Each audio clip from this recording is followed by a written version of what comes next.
Hallelujah. Shalom, peace and blessings, greetings to all those in attendance in the audience, all those who are attending online. Today's class will be about Bible study, Feast of Tabernacles.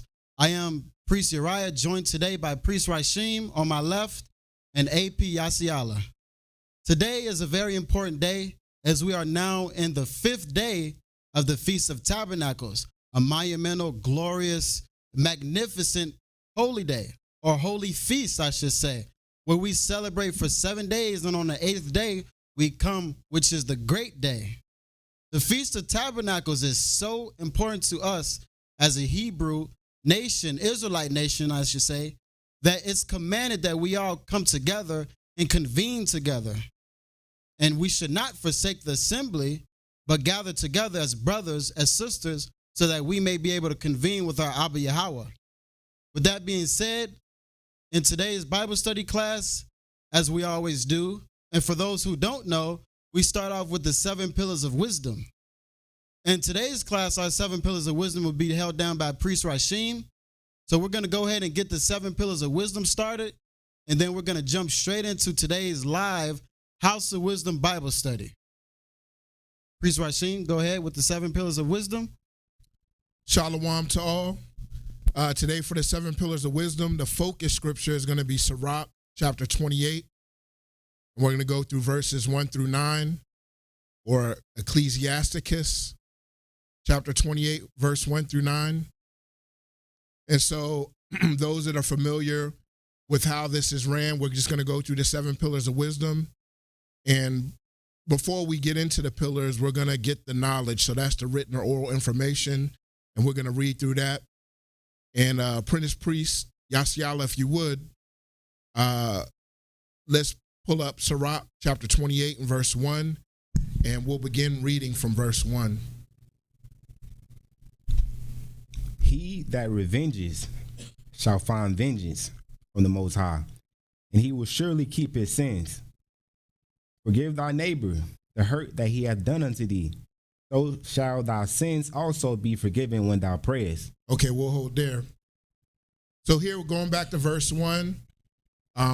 It says, he that revenges. So he that enacts vengeance on his brother or sister or his neighbor, it says the Most High will enact vengeance on them, and he'll remember their sins. Meaning that he won't forget the things that you've done, the infractions that you've done to him, or just the infractions that you incurred against the law, statutes, and commandments. And so we want to look at a scripture that supports this. Yasiala, if you would, we'll go to Romans. If you could pull up Romans chapter 12 and hold at verse 17. We're going to take a look more into this vengeance. So there might be, some different viewpoints on whether you can enact vengeance or not. Let's see what the scriptures have to say as it relates to revenge. And when you have that, Yasiala, we'll begin at reading at Romans 12 and 17. Recompense to no man evil for evil.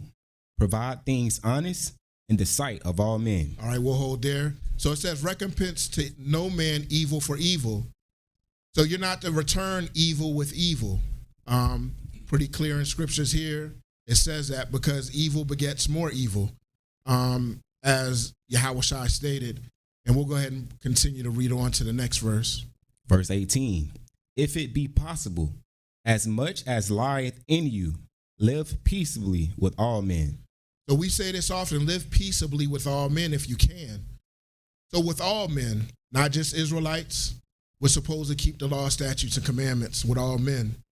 If we can, there's some instances where it's not tenable to live peaceably with all men. But as it says here, if you can live peaceably with all men, live peaceably with all men. We'll continue with verse 19. Dearly beloved, avenge not yourselves, but rather give place unto wrath. For it is written, vengeance is mine, I will repay, saith the Most High. Therefore, if thine enemy hunger, feed him. If he thirst, give him drink. For in so doing, thou shalt heap coals of fire on his head. Be not overcome of evil, but overcome evil with good. All right, so it's pretty clear here. It says, avenge not yourselves, for it is written, vengeance is mine, I will repay, saith the Most High.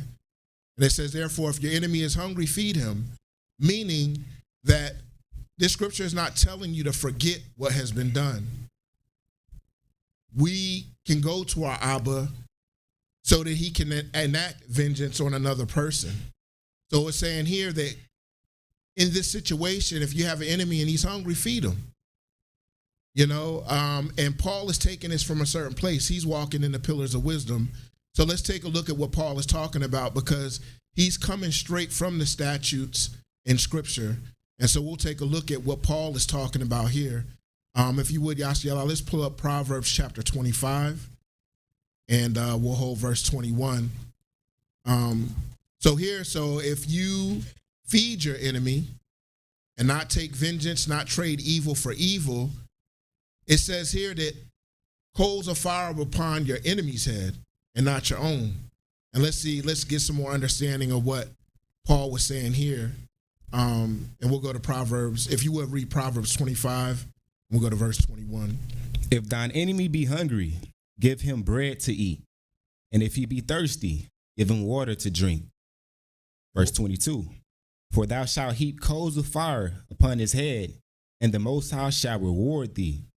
So even here, in a microcosm in these scriptures, you'll see here, if you walk in the pillars of wisdom here as it relates to this, feeding your enemy when he's hungry, that you're going to reap the reward of virtue by walking in that particular or enacting that particular statute to the infraction that it's talking about here with your enemy.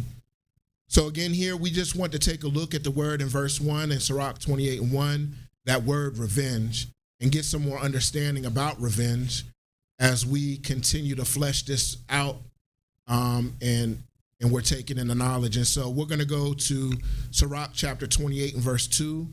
It says, forgive thy neighbor the hurt that had been done unto thee, so shall thy sins also be forgiven when thou prayest. So there's several words here that we want to look at. Of course, we have forgive here, where we've read the knowledge, which is verse 2. Now we're getting some understanding, some comprehension about some of the words that are used in this verse, so we can look at things in its proper context. So here we look at forgive. Forgive meaning to pardon someone, to absolve a particular infraction that was committed against you. So in this case, in the previous verse, if someone has done evil to you, someone who has broke law, statutes, and commandments with you, someone has stolen from you, and you know they've stolen from you, took some money from you, a possession from you, you know, again, the scriptures don't say, no, you take something from him. It says, no, you in this case, you would absolve him of that. And then let's look at what it means to be your neighbor. So forgive means to absolve someone for a particular debt or offense. Now we want to look at what neighbor means. And so I know when people look at neighbor, they might think, well, those are my covenant brothers and sisters. Those are just Israelites, those that I'm keeping law, statutes, and commandments. I know in Israel, you know, some people's like, no, that's not my brother or sister. Brother or sister is those that are Israelites. And, you know, they're not, you know, the Gentiles or the other nations, that's not my neighbor. So we're going to get some understanding on that by looking at in some scriptures here on getting some understanding what your neighbor is. And so if we can, Yasiala, if you would, let's pull up, lost my scripture here. Let's go to Luke chapter 10. And let me get there with you. Apparently, I think I messed up my scriptures here. Yeah, we're going to go to Luke chapter 10, and we're going to go to, we're going to start at verse 25, and we'll begin reading there. Luke chapter 10, verse 25. And behold, a certain lawyer stood up and tempted him, saying, Master, what shall I do to inherit eternal life? He said unto him, What is written in the law? How readest thou? All right, so we'll stop here. So a certain Pharisee tempted the Most High. A Pharisee, it says lawyer here, this particular person is skilled in the law, those things that pertain to sacrifice. And so he understands the covenant of Moses. Now we look in here in verse 26, when it mentions law here in the Greek, there's a couple of words used in the Greek when it talks about the law, but it's not like when the Hebrews use the word law, statute, and commandment. In Hebrew, we codify what law, statute, and commandment means. The law means the instructions that pertain to sacrifice. The statutes talk about the edicts, how we deal with each other, how we govern ourselves amongst one another. And then the commandments are those that are outlined in Exodus 34. And that's clear. But in the Greek, they use one word to make law, statute, and commandment synonymous, in their particular vernacular. In this particular case, the law, he's talking about the covenant of Moses, the whole thing. So he's referring to that whole covenant. He's not talking about the laws of sacrifice here. So just want to explain that because what's going to be mentioned in the next verse doesn't have anything to do. It's a statute that he's covering here and not actually a commandment. But we'll continue reading to on verse 27. And he answering said, Thou shalt love the Most High, thy Abba Yahweh, with all thine heart, and with all thy soul, and with all thy strength, and with all thy mind, and thy neighbor as thyself. All right, and so Yahweh Shai is coming from Deuteronomy 6, chapter 4 and 5. He's talking about, what we would know as the Shema prayer. And so that was a statute when you read it. This is not outlined in Exodus 34, but we'll continue reading to the next verse. Verse 28, and he said unto him, Thou hast answered right. This do, and thou shalt live. But he, willingly to justify himself, said unto the Messiah, And who is my neighbor? And the Messiah answered, said, A certain man went down from Jerusalem to Jericho, and fell among thieves, which stripped him of his raiment, and wounded him, and departed, leaving him half dead. And by chance there came down a certain priest that way, and when he saw him, he passed by on the other side. All right, so we'll stop here. So here, a lot of us are familiar with this particular parable. The Yahweh Shai is talking about him, the Good Samaritan. So a man was beaten and robbed by some thieves and left on the side of the road for dead. And here we see a certain priest. Now, with the understanding we have, the priests at this time, because we're still under the sixth covenant, these were Levites, men that understood the law, statutes, and commandments, and were in the covenant of Moses. And he offered no help to the man that he saw there beaten and left for dead. But we'll continue to verse 32. And likewise, a Levite, when he was at the place, came and looked on him, and he passed by on the other side. And here we see a Levite. So, those that are of the Levite family. This could have been a porter. This could have been a holy singer. Someone that was a Levite passed him by. So again, someone who knew the law, statutes, and commandments of the Most High passed this man by. We'll continue reading. Verse 33, But a Samaritan, as he journeyed, came where he was, and when he saw him, he had compassion on him. All right, so a Samaritan here. So we look at this. Now we see a shift and a change. So Samaria was part of the northern kingdom. It was mixed. There were some, part of the 10 tribes were in there. But in context, in this particular scripture, it's showing you a delineation here that this Samaritan didn't hold the Mosaic covenant or keep the law, statutes, and commandments. That wasn't a part of his culture per se. But he came by, he saw the man wounded, and he had compassion on him. He felt pity on him, but we'll continue reading. Verse 34, and went to him and bound up his wounds, pouring in oil and wine, and set him on his own beast, and brought him to an inn, and took care of him. Verse 35, and on the morrow, when he departed, he took out 2 pence, and gave them to the host, and said unto him, take care of him, and whatsoever thou spendest more, when I come again, I will repay thee. Verse 36, which now of these 3 thinkest thou was neighbor unto him that fell among the thieves? All right, so here, we'll stop here. So Yahushua said, in this example, your own brethren, a priest, a Levite, passed this man on the road for dead. But you have a Samaritan who took his time, valuable commodity, his money, and helped this man on the road. He said, so who do you think the neighbor is in this particular instance? When he asked the lawyer, and what did the lawyer say? Verse 37, and he said, he that showed mercy on him. Then said Yahushua unto him, go and do thou likewise. All right. So here Yahushua gave us the understanding clearly on who the neighbor was. In this case, it was the man who showed mercy unto the man who got beaten and robbed on the side of the road and left for dead. So we'll go back to the verse.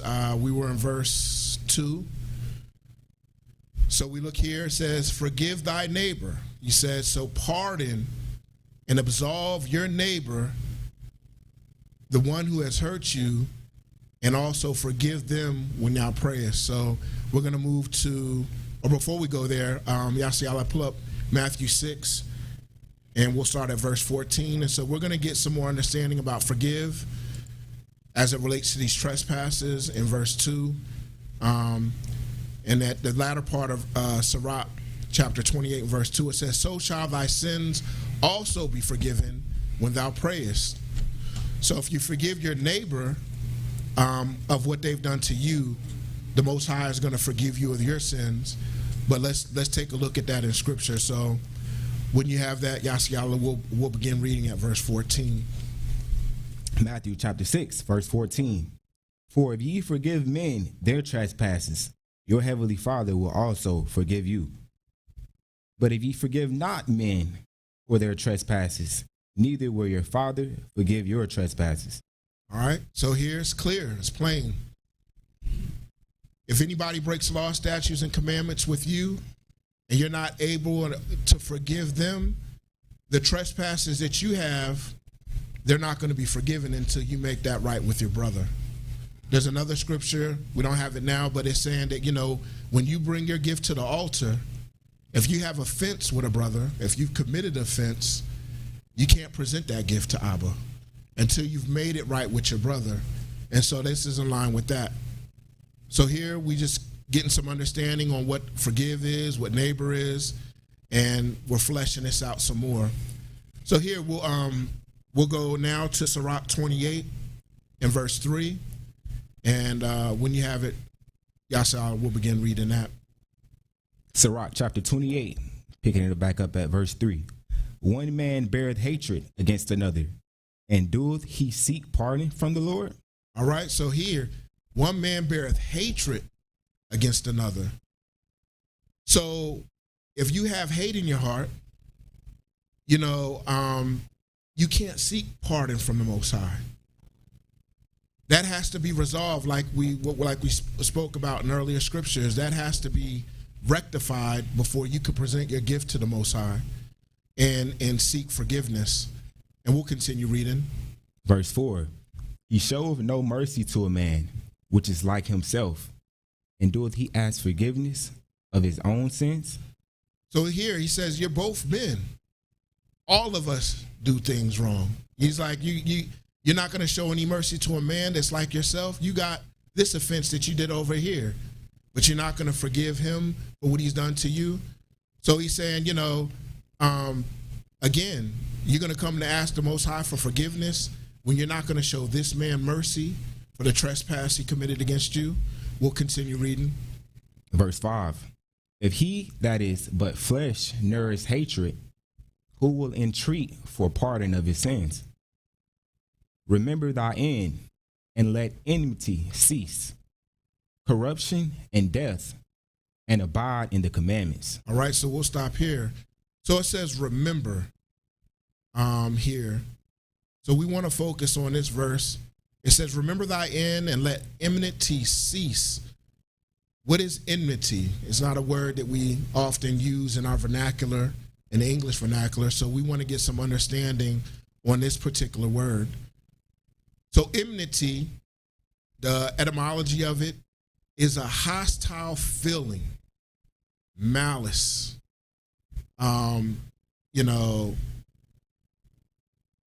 hatred, conflict. So as you see here, this man who was harboring hatred, it says he was nourishing it. He was feeding it.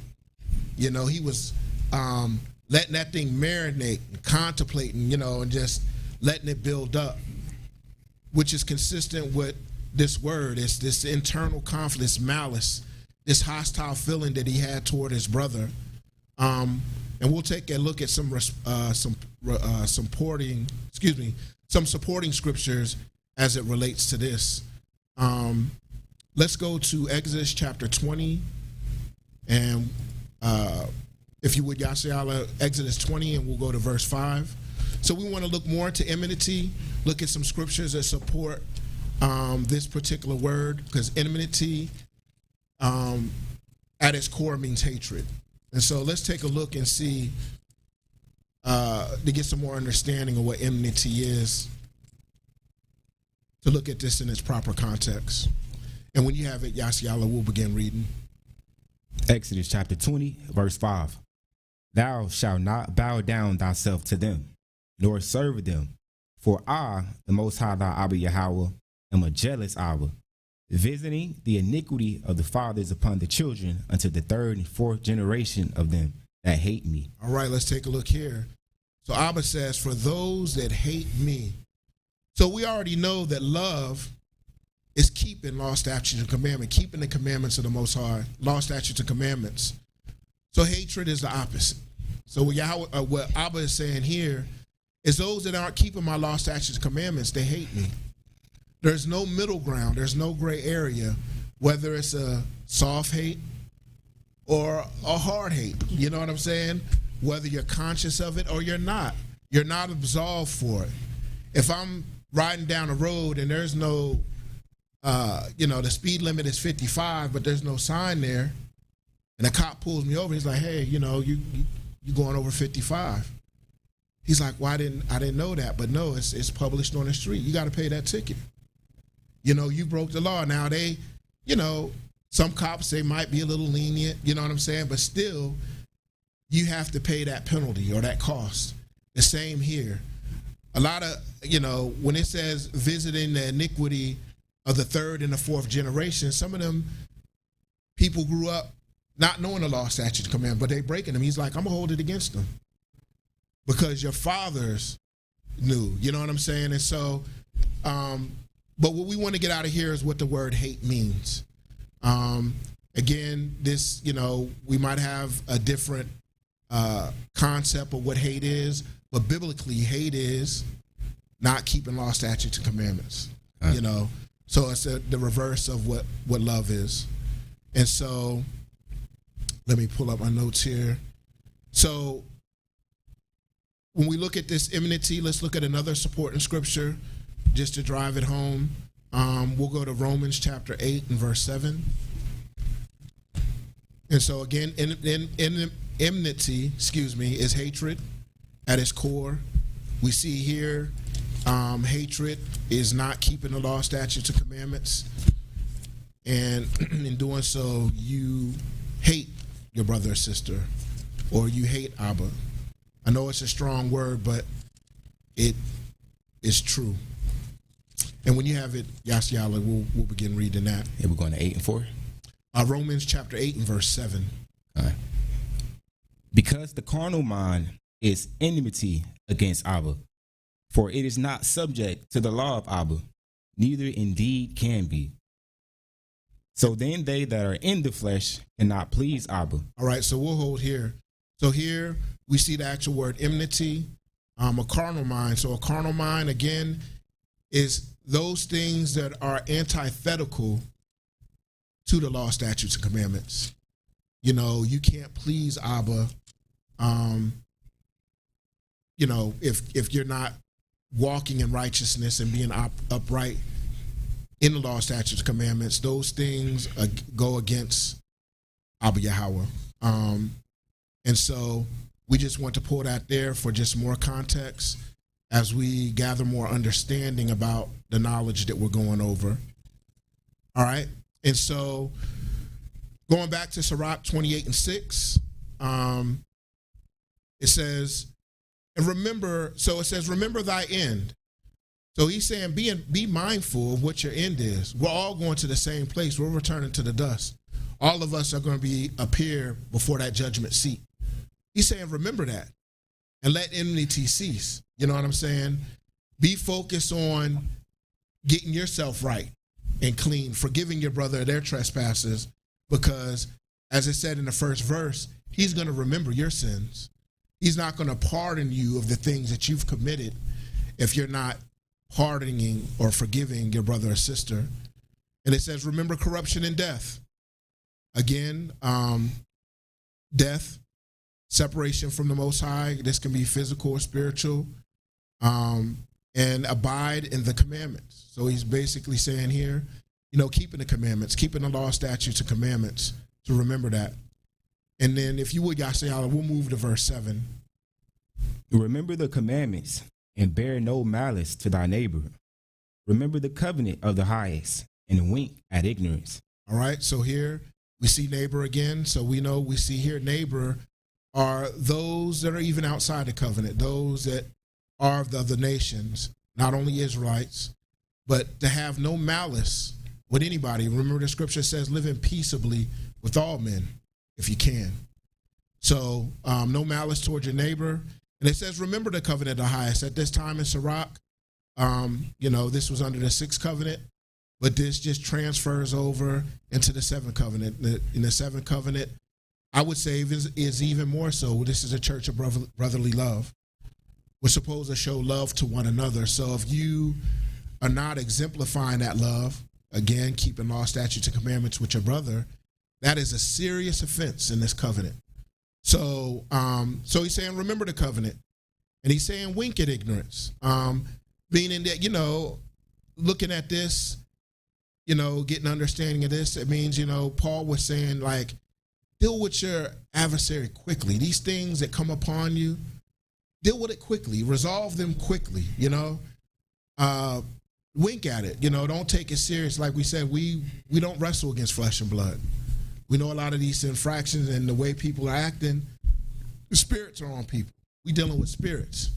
And so in this case, you know, and also, like I said, to be in right standing with the Most High, which plays, which is the bigger thing. You know, you want to be right with Abba to give an acceptable offering unto him so you can worship him.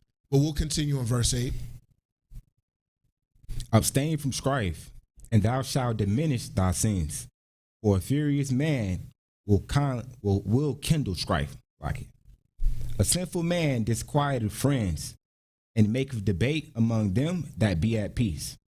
All right, so when we look at this, you kind of can see the theme of what's being said in these 9 verses in Sirach. It's about bearing hatred against your brother, or harboring hatred or evil, or returning evil for evil. These scriptures are saying don't do that. So the understanding with this is that to be in right standing with the Most High, you have to forgive your brother or sister.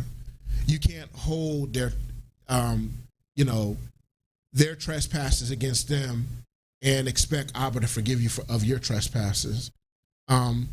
So again, during this time of the Feast of Tabernacles, this month, you know, where we're atonement, where we're cleaning ourselves so we can give an acceptable offering, these are some of the things that we should be focused on now at this time. if there's an offense that your brother did, settle it. If it comes to mind, if the Spirit is showing that you need to confess this to your brother or that to your sister, that you make that right. During this week when we're eating the Feast of Unleavened Bread, we're purging our temples, which is within now under this covenant, so that we can give that acceptable offering and be in right standing with the Most High. So that would be the understanding. And again, so we can go to the third pillar of discretion. That's discerning what's right or wrong or good or bad.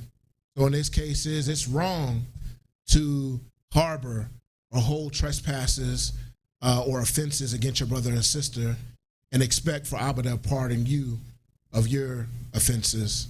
But it's good and it's right to forgive your brother or sister so that you can, be right with the Most High. Then we have equity, being consistent with all people in any situation or equally applying a proverb to any infraction. So again, the equity would be, as we covered it, spoke about a little bit earlier, whether it's Jew or Greek, Jew or Gentile or any other nation, I'm not only supposed to pardon the offenses that my brother or sister, those that I keep covenant with, but also those that are of other nations, other Gentiles, as it talked about the neighbor, your neighbor, you're supposed to pardon them as well, and not only those that are Israelites. The fifth pillar, justice. So continuing and choosing the right information to do the right actions. So here, we don't just do this one time. We just, as it was mentioned in the class last night, Chief Priest, being just is doing a thing one time. But justice is a lifestyle, a continuum of doing righteousness. So all the days of your life, you're going to, have this approach and attitude with rectifying those that trespass or sin against you, that you're going to forgive them and pardon them of what they've done to you. The sixth pillar is judgment. So it's executing the previous six pillars or executing the right thoughts and putting them into action. So this is an eternal thing. So as Chief Priest pointed out last night, when the first six pillars, you've looked at a situation and you judge it. It's like, okay, yeah, my sister Sheba, she offended me, or I've offended her rather, and I've did this thing to her. And so, knowing what I know, having the understanding that I have, I go to my sister Sheba and I make that situation right. I ask her to forgive me for the things that I've done.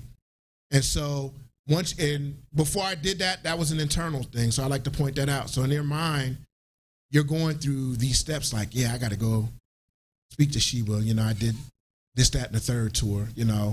I offended her in this way. And as you're going through, you're thinking about Sirach, you're thinking about some of the other proverbs, and it's like, man, I got to make this right with her. And you go to her and you take action, you do a judgment call and says, look, forgive me for what I've done to you. And so after you're doing that, after you've enacted that proverb, you've attained wisdom. And by attaining wisdom, you will accrue virtue, which is the payment, the compensation of you exercising the seven pillars. So with that being said, in this time during the Feast of Tabernacles, use this time to, and even ask the Spirit of wisdom, who have I offended? Bring up, confess those things so that you have a pure heart and that you can, present an acceptable offering to the Most High during this Feast of Tabernacles. And with that being said, I'll turn the floor back to the lead teacher. Shalom, excellent work, Priest Rashim. And just to hearken on that point, when you walk through these pillars of wisdom and you get to that seventh pillar, wisdom, you then move quickly, very fast, executing what you've just accumulated, whatever it may be. In this example, we know that we are to abstain from leaven, from yeast, from sin. Priest Rashim, if you can grab me Mark 8 and verse 15. As we walk through the 7 pillars of wisdom, it is very important. What are we doing now? We're in the Feast of Tabernacles. How should we be using the 7 pillars of wisdom? Let's get that in Mark 8 and verse 15, and we're going to compare all of this and tie it together. And he charged them, saying, take heed, beware of the leaven of the Pharisees and of the leaven of Herod. All right, so let's break this down, right? The Messiah told his disciples, those around him, take heed. What do? Take heed as well. Beware of the sin of all those around us and all those who may be next to us. Whatever it may be, beware of it. Be diligent of it. If you see your brother or your sister going down that small little rabbit hole and get stuck, stop them. Look, remember the 7 pillars of wisdom. Execute that wisdom. You already know the 6 previous pillars. Utilize judgment in your mind rapidly. So by the time it's time to execute, you already know what to do. Let's stamp out sin. Let's remove it. Why? Because we're in the Feast of Tabernacles. So I just wanted to add that in there. AP Yasiala, we're going to go ahead and get this class started. As we're doing Bible study, well, if you don't know, and Bible study is something we've been doing for a while now in the House of Wisdom. So all those online, Bible study is held at the House of Wisdom on our platform consistently, weekly, not bi-weekly, not when we feel like it, but every single week. So we're going to go deep into why we do Bible study, the benefits and its importance. Go ahead and get the etymology of the word Bible and read that. AP Yasiala. Bible, the scriptures of the Old and New Testament, the early 14th century, from Anglo-Latin, Biblia, Old French Bible. The Bible, also any large book, generally from the medieval and late Latin, Biblia. The Bible, neutral, plural, interpreted as a feminine singular, from phase, Biblia, sacra, holy books. Meaning holy books. This book, the Bible, it's put together with, by heathens, by those who don't keep the covenant. However, the words in it are holy. They're set apart. Let's keep reading.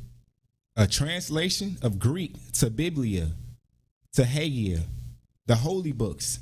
The Latin word is from the Greek one, biblion, paper, scroll. Now, as we've seen many, many times in the scriptures, we see the prophets, the great Peter, or should I say the great Paul, opening up the scroll, Ezra reading off of the scroll, or reading off of the book. In this case, reading out of the Bible. Go ahead. Also, the ordinary word for a book as a division of a larger work. All right, let's go over to study. So now we know that Bible is in this example, it's a holy, set apart book. From Genesis, Deuteronomy, going over to Psalms, Chronicles, over the prophets, going into the New Testament, what we call the New Testament. We know that's the New Covenant or the history of the New Covenant with Matthew, Mark, Luke, and John, Revelation. All those are encapsulated in now what we call today as the Bible. Let's get to that next word, study. Let's see what that study is. Hence the title of today's class, House of Wisdom Bible Study, Feast of Tabernacles. Let's get it. Study, which is a verb. Early 12th century, studian, to strive toward, devote oneself to, cultivate. Cultivate. What are we cultivating ourselves in? What are we devoting ourselves in? What are we being diligent towards? The studying of the Bible. And we're going to get more in depth with the word study as we see it in the New Testament. But we're just getting the basic fundamentals of the word Bible study and why we do it, why it's so important, and why the charge was given by our Abba to fulfill Bible study weekly. Keep reading. Virtue, vice, wisdom. These are other examples of the definition study. And this example we're using from etymologyonline.com. You can check that out as well.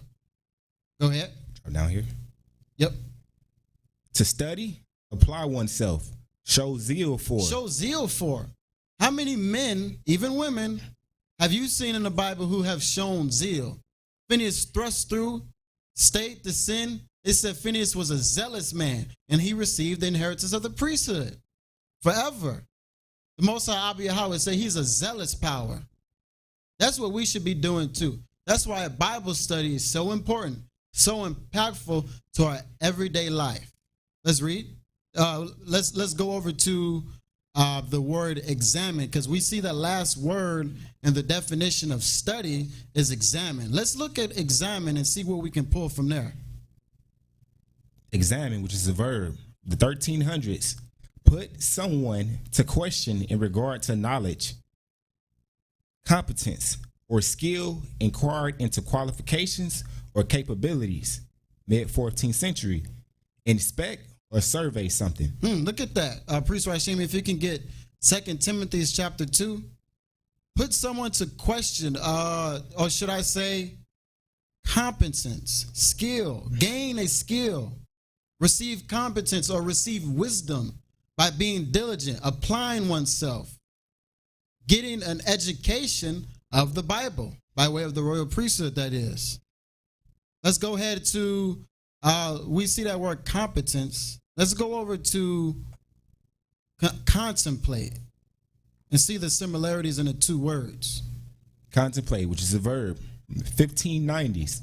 Reflect upon. Reflect upon. Once again, study to show thyself approved. We got Bible study.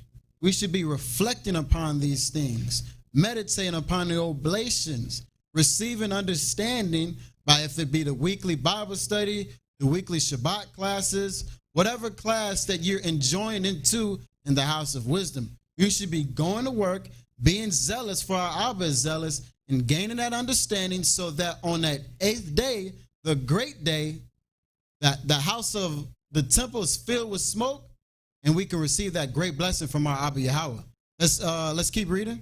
Ponder, study, view mentally, meditate. Look at that. View mentally, meaning let these oblations flow in your mind. When you hear these oblations going, you should be meditating on the Most High. Whatever words being said. When you look at the word meditate, what do you think about? You just think about some, and then, you know, it's just nothing.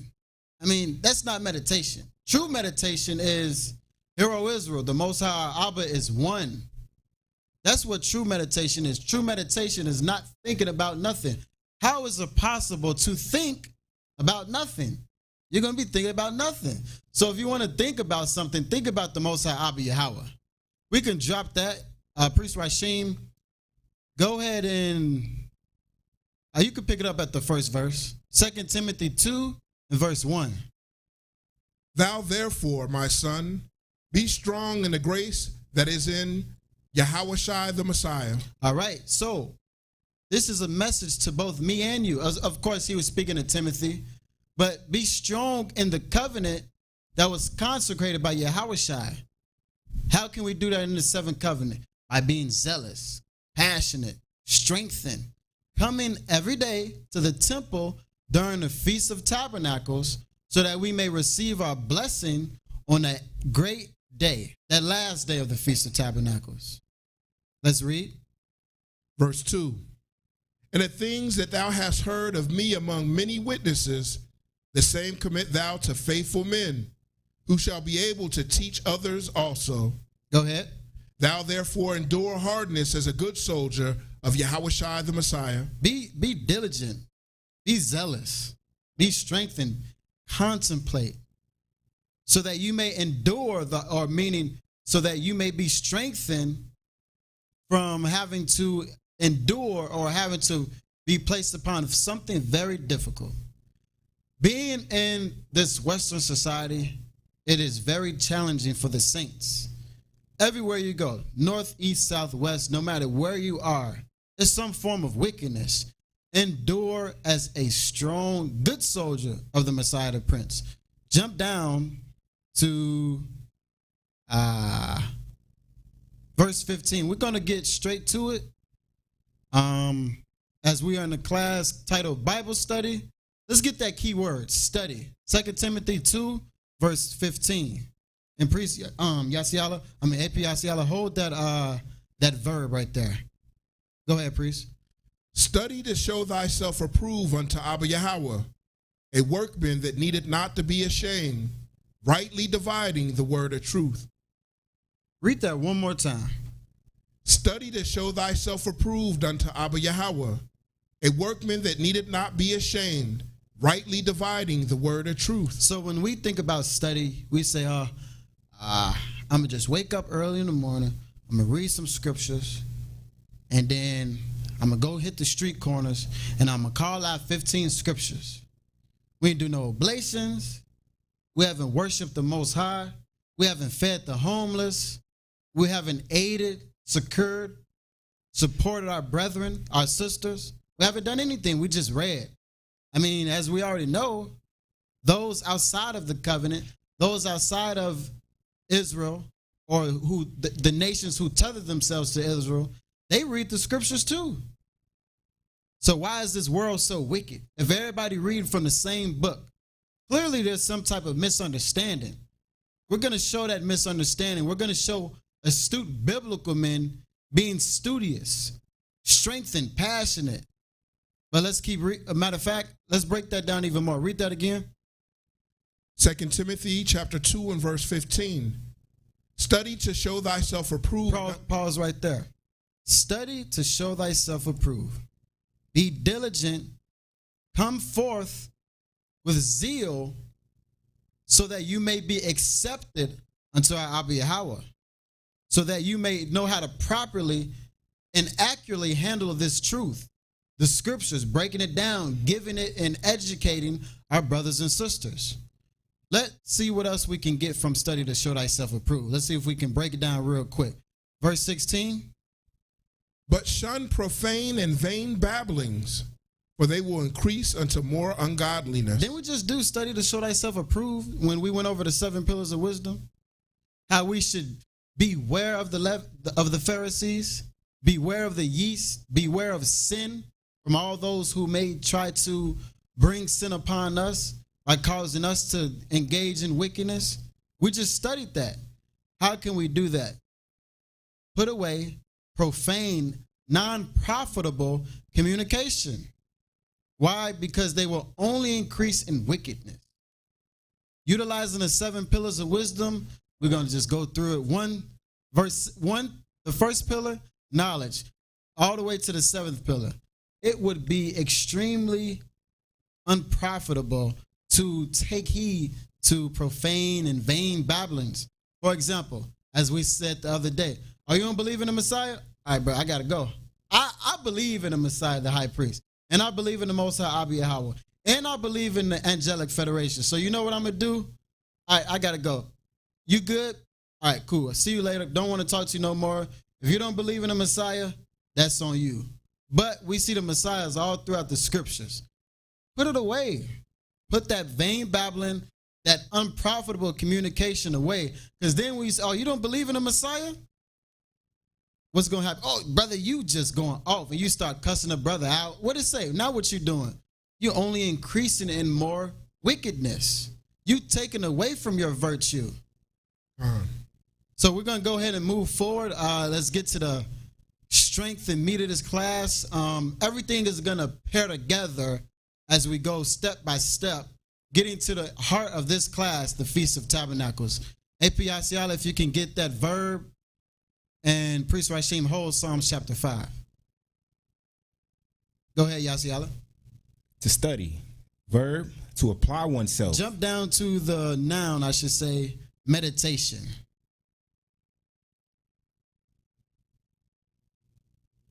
We're going to see how biblical men like David, the covenant bearer, Solomon, who came from David, were diligent in their studies, who were educated, who showed forth that zeal, men who meditated. Let's go ahead and get that definition of meditate. Meditation, the verb. The 1580s, to ponder, think abstractly, engage in mental contemplation. Something that's mental, in your mind. Devote. What are you devoting yourself to? I'm not sure what you devote yourself to, but what we devote ourselves to is these oblations. Our life is centered around the worship of the Most High Abba Yahweh. Every day, all day. I'm tired, brother. I'm going to pick you up. I'll hold your body up. I'll hold your arm up.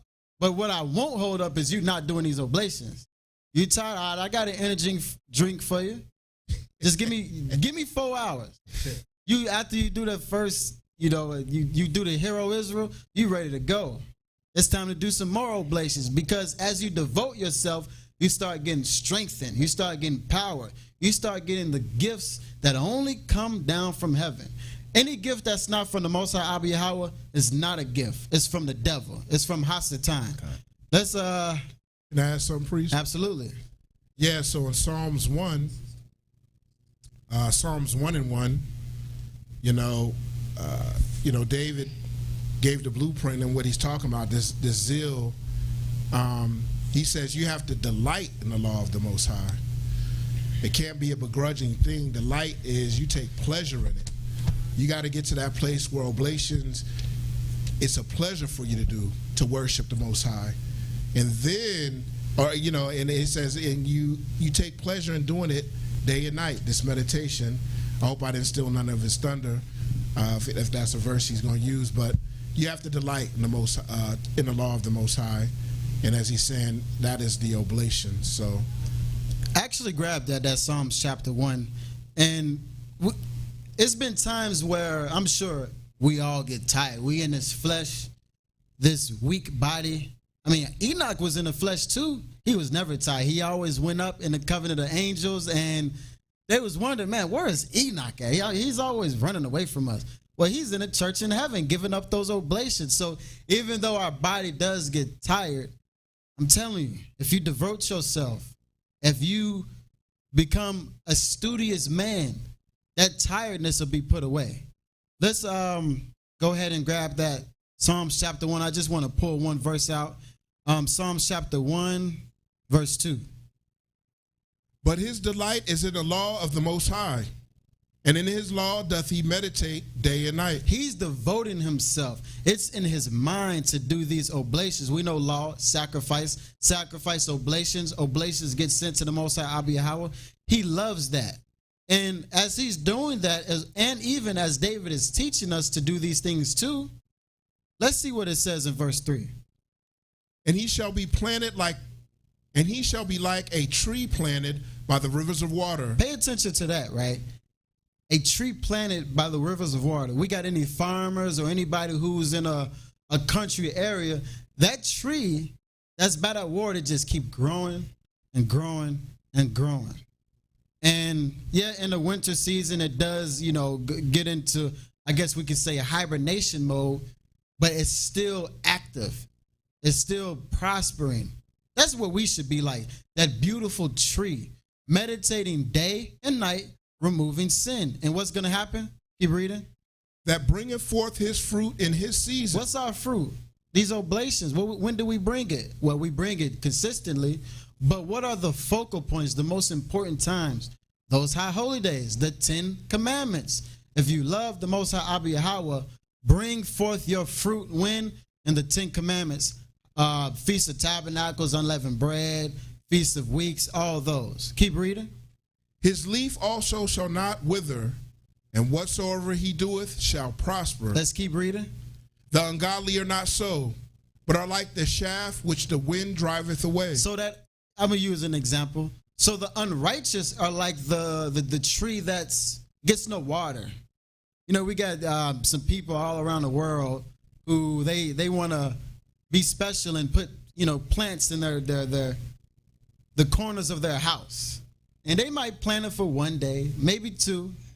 You look a week later, 2 months later, that thing just shriveled up. It looked horrible. Like the Messiah said, you tap that thing, it's just over with. Just turn into dust. Okay. That's what the unrighteous are like. They're not being studious. They're not coming beforehand. They're not being diligent and meditating on the oblations day and night. What are they like? Verse 5. Therefore the ungodly shall not stand in the judgment, nor sinners in the congregation of the righteous. Therefore, the unrighteous won't be in the presence of the righteous. they can't even come close. They can't even reach the profane place. Matter of fact, they can't even reach to the pinnacle or to the outskirts of the holy city. But we can drop that. I just want to add on to that. Can I add to that, priest? Go ahead. All right, so when he's speaking about this tree in the 3rd verse, it's pretty much saying like the tree it has a strong foundation, you know what I mean? It's being deeply rooted into the ground. And they want us to be deeply rooted in this covenant, you know what I mean?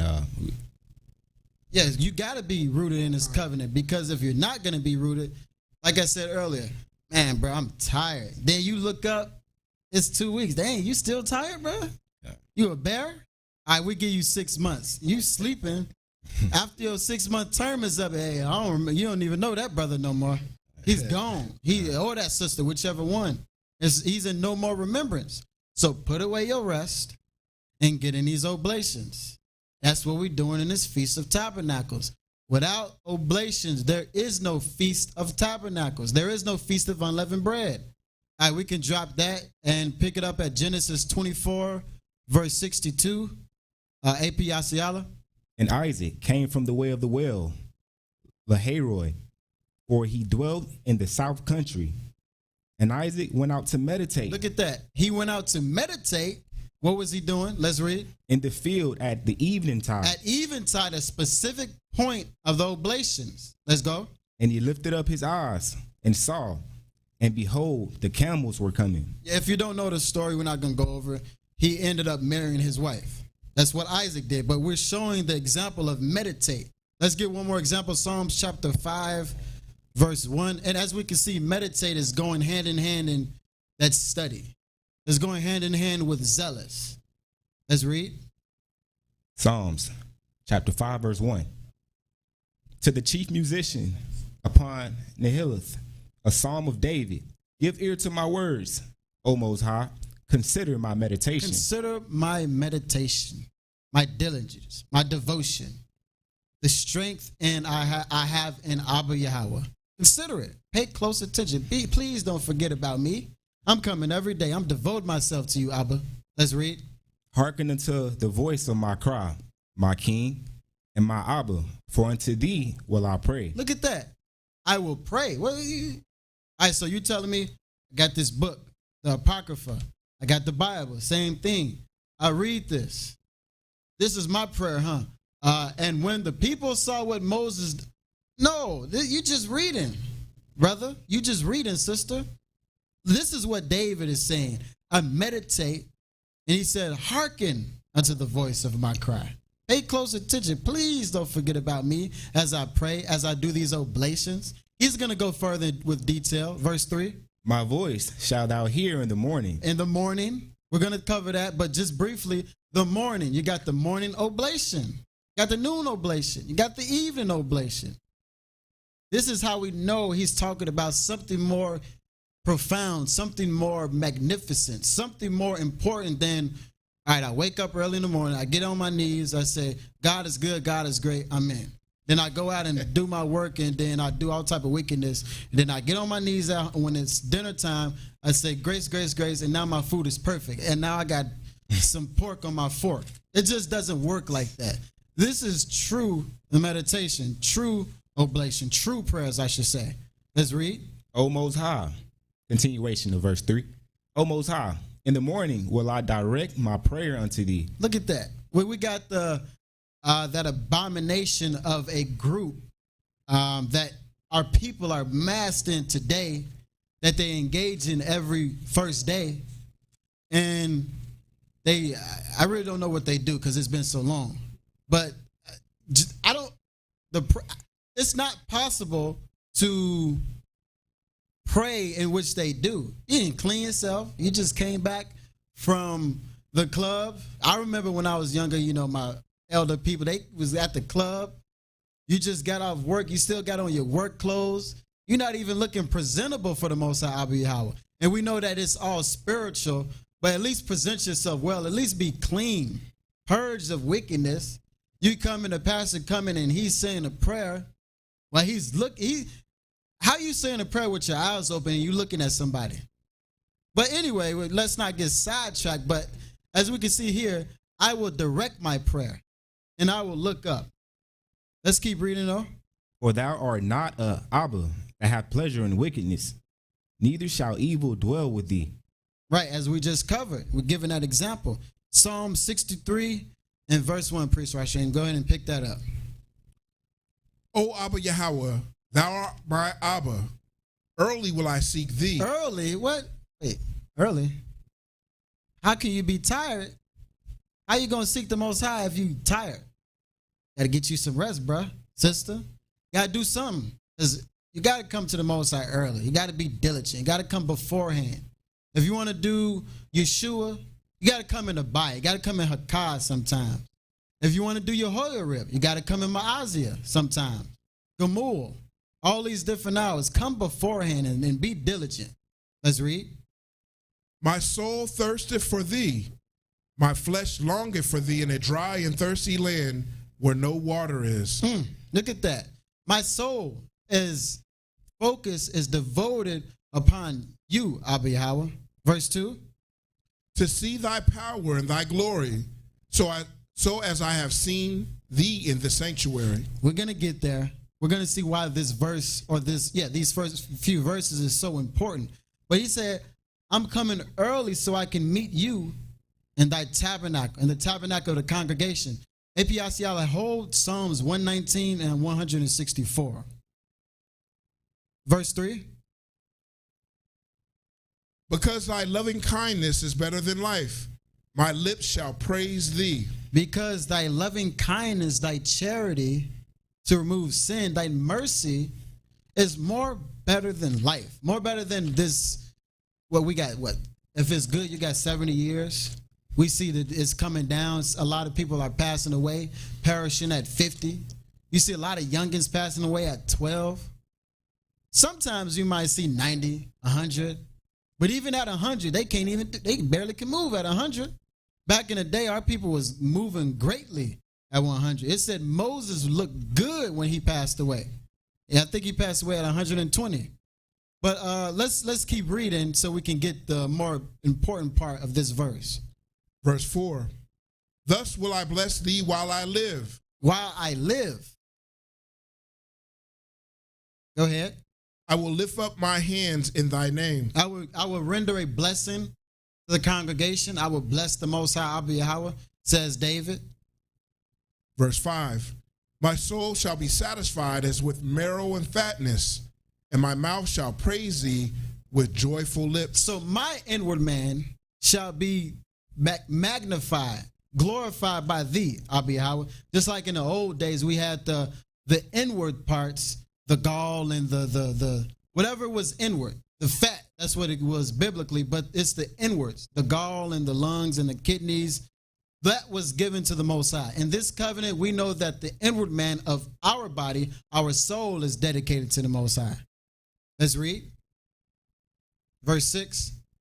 When I remember thee upon my bed and meditate on thee in the night watches. Let's read this backwards. Read verse 6 and then jump to verse 1 and 2.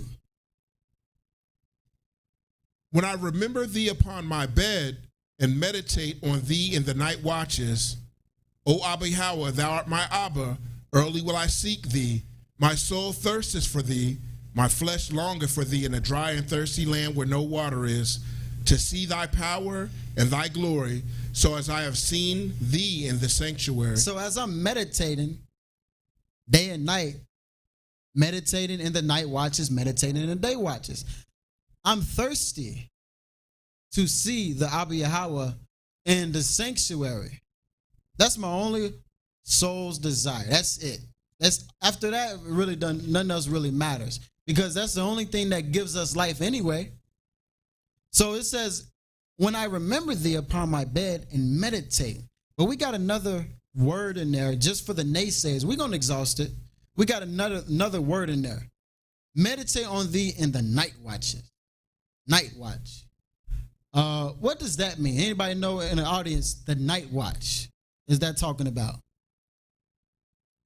The evening watches, those that come from the 13th hour to the 24th hour. That's that night watch given to the church in heaven. David said he would meditate in the night watch And he will meditate in the day watch. Let's see that in Psalms 119. Pick it up at the 164th verse. 7 times a day. Look at that. 7 times a day. We know 7 is completion. 7,000 years, 7th covenant, the 7th day. All these different sevens is a form of completion. Let's read. Do I praise thee? I will praise, exalt, lift up thy name, bestow it upon the children of Israel and those who tether themselves. That's how we know David was in both the day watch and the night watch. But we're going to get that word night watch. Keep reading. Because of thy righteous judgments, great peace. You can pause right there. Matter of fact, drop that and get the etymology of night.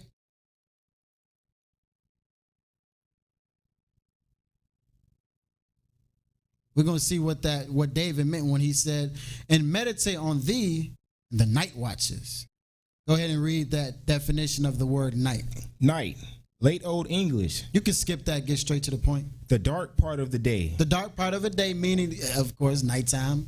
When the sun goes down, it starts waning, and now we're in the heart of the night. Let's read. The night as a unit of time. A unit is a small portion or is a portion of time. If it's 1 hour, then it's small. If it's the whole 12 hours, it's a little more than small. All right, let's read. Darkness. Also, absence of spiritual illumination. We know we're the children of the day. So when the nighttime does come, we have to be extra guarded.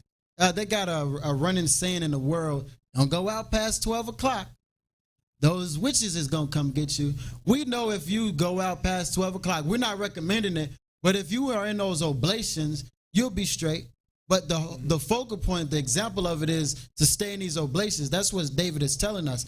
Meditate on a day watch, I meditate on a night watch. I meditate before I did anything. I was in oblations. Before I did this, I did an oblation. That's what David showed us, and that's why he was so magnificent, and the covenant was given unto him. All right, let's read. Jump to that word night watch. All right, night watch. Now, guard kept during the night. Who are the guards kept during the night? The Elohim, the Elohim, the angels, Ma'ala, Rapayala, all those. They are those who are watching over the night watch. But you too should be paying attention, watching closely in that night watch. Let's go to the word watch. And you don't got to pay attention to all the old English. Just get to the definitions. Watch, verb, keep watch. Keep watch. Be awake. Be awake. Be diligent. Be studious. Loosely speaking on that one. Let's read. To be strong. Be lively. Didn't we just say that? Aren't we going over that today? Are we going to continue to go over that? We will. What? Yep. Be or remain awake. Once again, remain awake. What did the Messiah say to Peter? Well, you cannot watch with me for 1 hour? Did you get sleepy, Peter? Maybe he got sleepy. But after that, he was raised up as a strong, studious man. And he said, look, you don't want to tell the truth. All right, your soul is going to be rested right here. It's no more of you. That's what happened with Sapphira and Ananias. Be diligent, compassionate, strengthen in these day watches and these night watches. Be vigilant. Let's read. To guard someone or some place. Stand guard. To observe, keep under observation. It's all saying the same thing in different ways. Let's see that 1200. Let's read that. One of the periods into which the night is divided. And let's get that from mid-1300 as well. A person or group obligated to patrol a town. Patrol, a shift of guard duty, a watchman. Let's go to Psalms. You could drop that, Priest Rashim. Grab me Psalm 63, verse 7, and Psalms 91 and verse 4. So now we have the understanding of night watch. We see why David was saying, I'm coming in the night watch. I'm coming in a day watch. I'm coming in all the watches. If it's a watch, you're going to see me there. Give me a minute, congregation. I got to go to the church in heaven so that I can bestow a blessing upon you, so that the nation can be fruitful and prosperous. Psalm 63, verse 7. Because thou hast been my help, Therefore, in the shadow of thy wings will I rejoice. As we see, the shadow of thy wings, we only find that in one place, the church in heaven. I'm in that day watch. I'm being studious. I'm being vigilant, watchful. I'm not being hasty. What is it?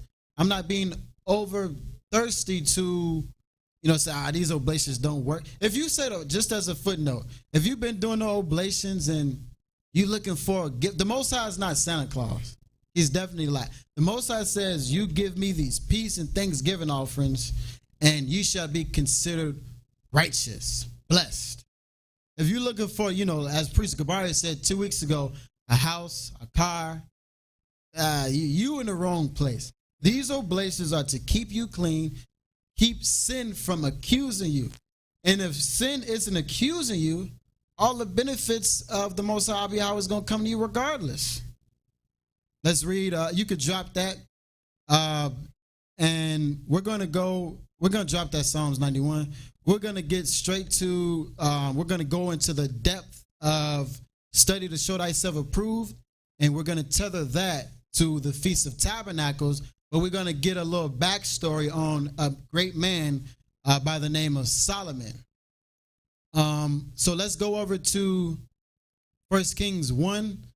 By looking at his history, you're going to see how he was considered steady, a diligent man, and how he was able to keep the feast, resurrect the temple, and start something so great and so magnificent.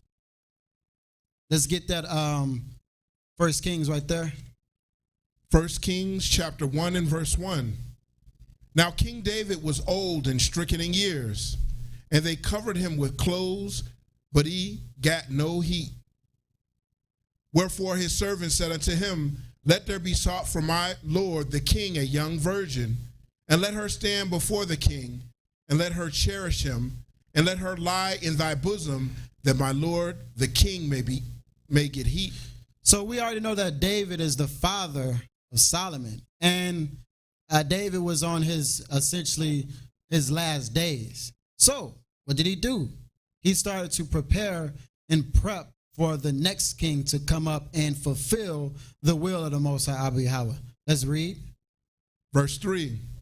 So they sought a fair damsel throughout all the coasts of Israel, and found Abishag, a Shumanite, and brought her to the king. And the damsel was very fair, and cherished the king, and ministered to him, but the king knew her not. So David, he essentially needed some form of comfort, loosely speaking. And it was brought to him Abishag. But we're going to keep reading. Go ahead. Verse 5. Then Adonijah, the son of Haggith, exalted himself, saying, I will be king. And he prepared him chariots and horsemen, and 50 men to run before him. And his father had not displeased him at any time in saying, Why hast thou done so? And also was a very goodly man, and his mother bare him after Absalom. And so Abishag was, he was different from what you would consider the righteous. Let's read, call the chapter and verse. 1 Kings chapter 1 and verse 7. And he conferred with Joab, the son of Zeruiah,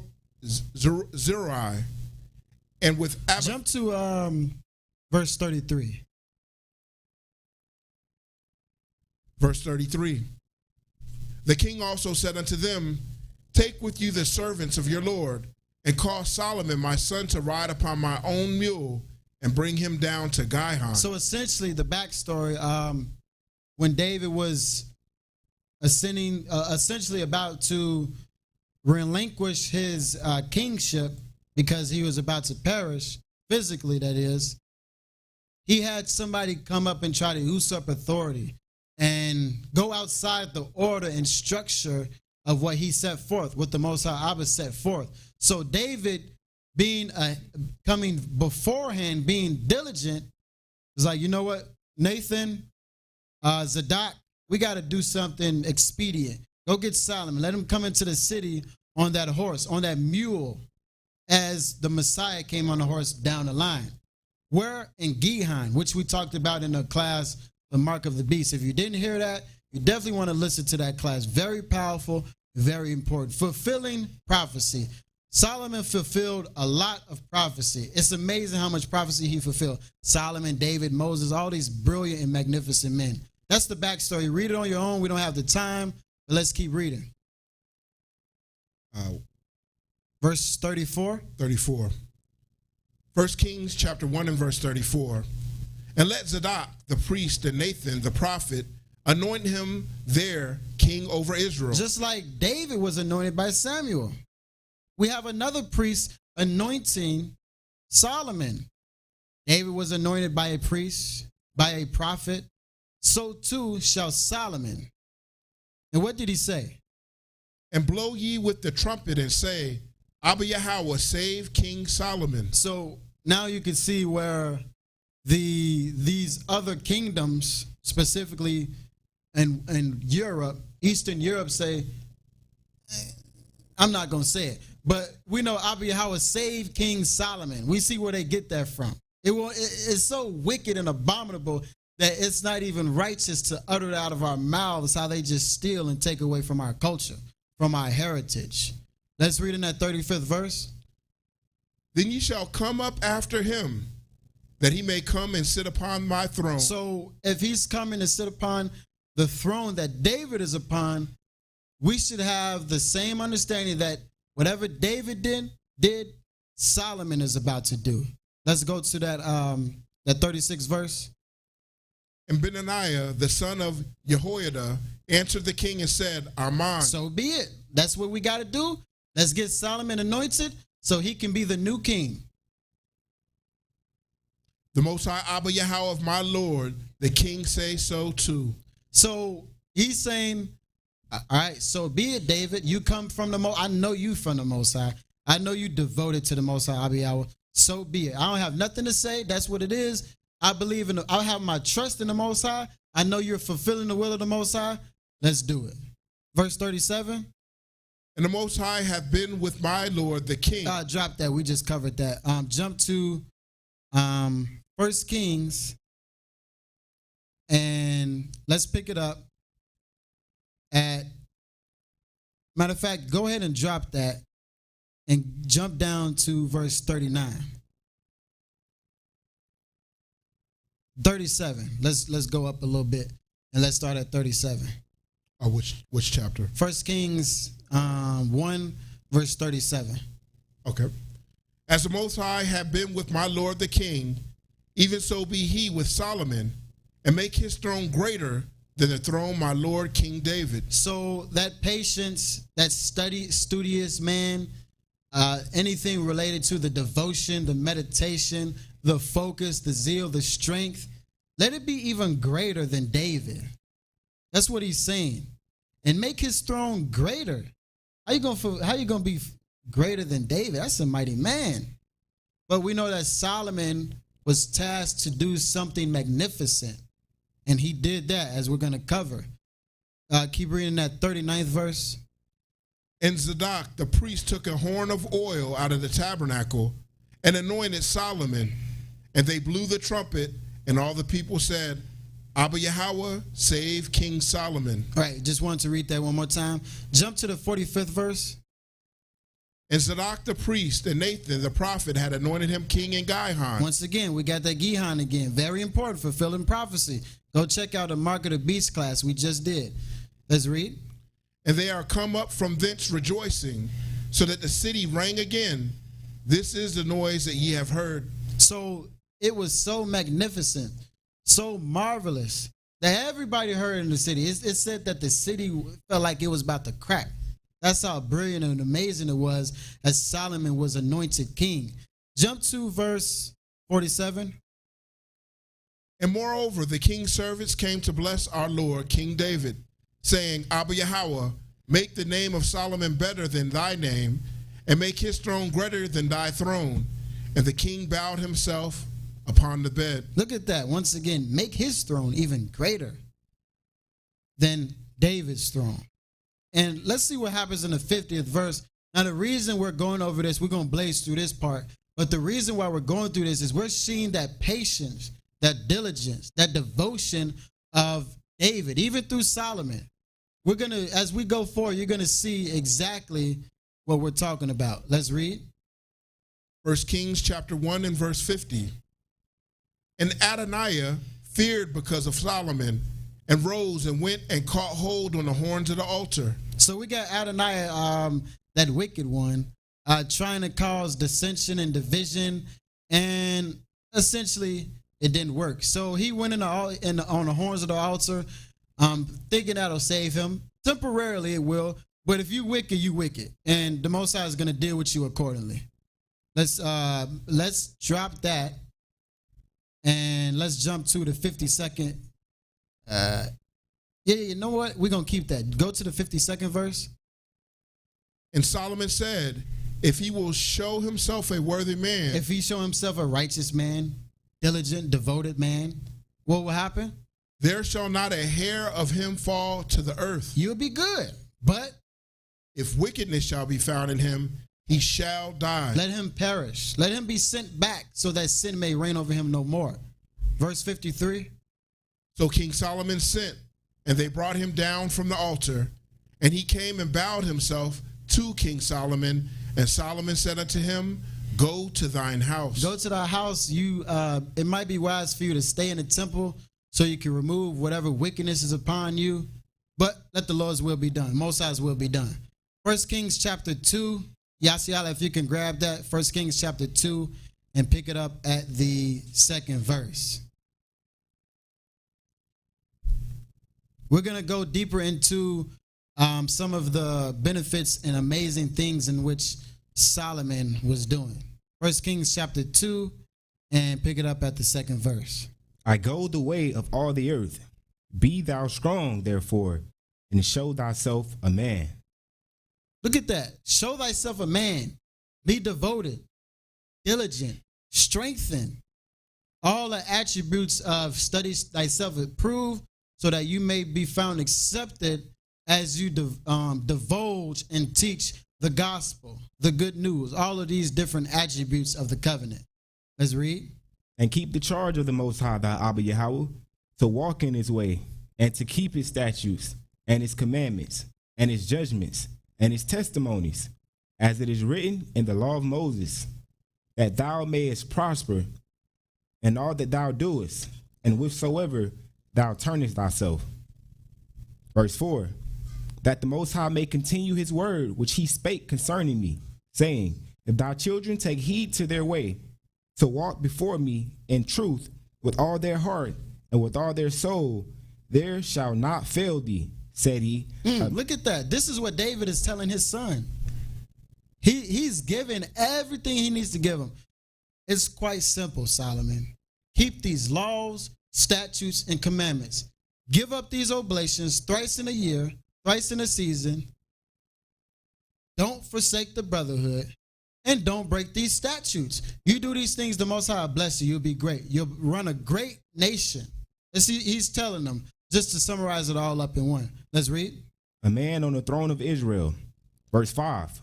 Moreover, thou knowest also what Joab, the son of Zeruiah. So we're going to blaze through this, but there were men who committed wickedness against the beloved of the Most High, David.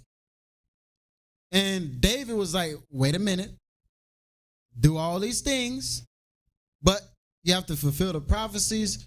Don't forget about the men who caused us harm. Because if you cause David harm, if you cause the royal priesthood harm, you cause harm to the covenant. That's why he did these things. He didn't do these things, oh, brother, you stepped on my shoe.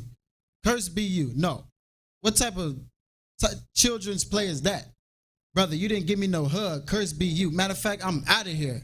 What type of children's play is that? True love is keeping these commandments.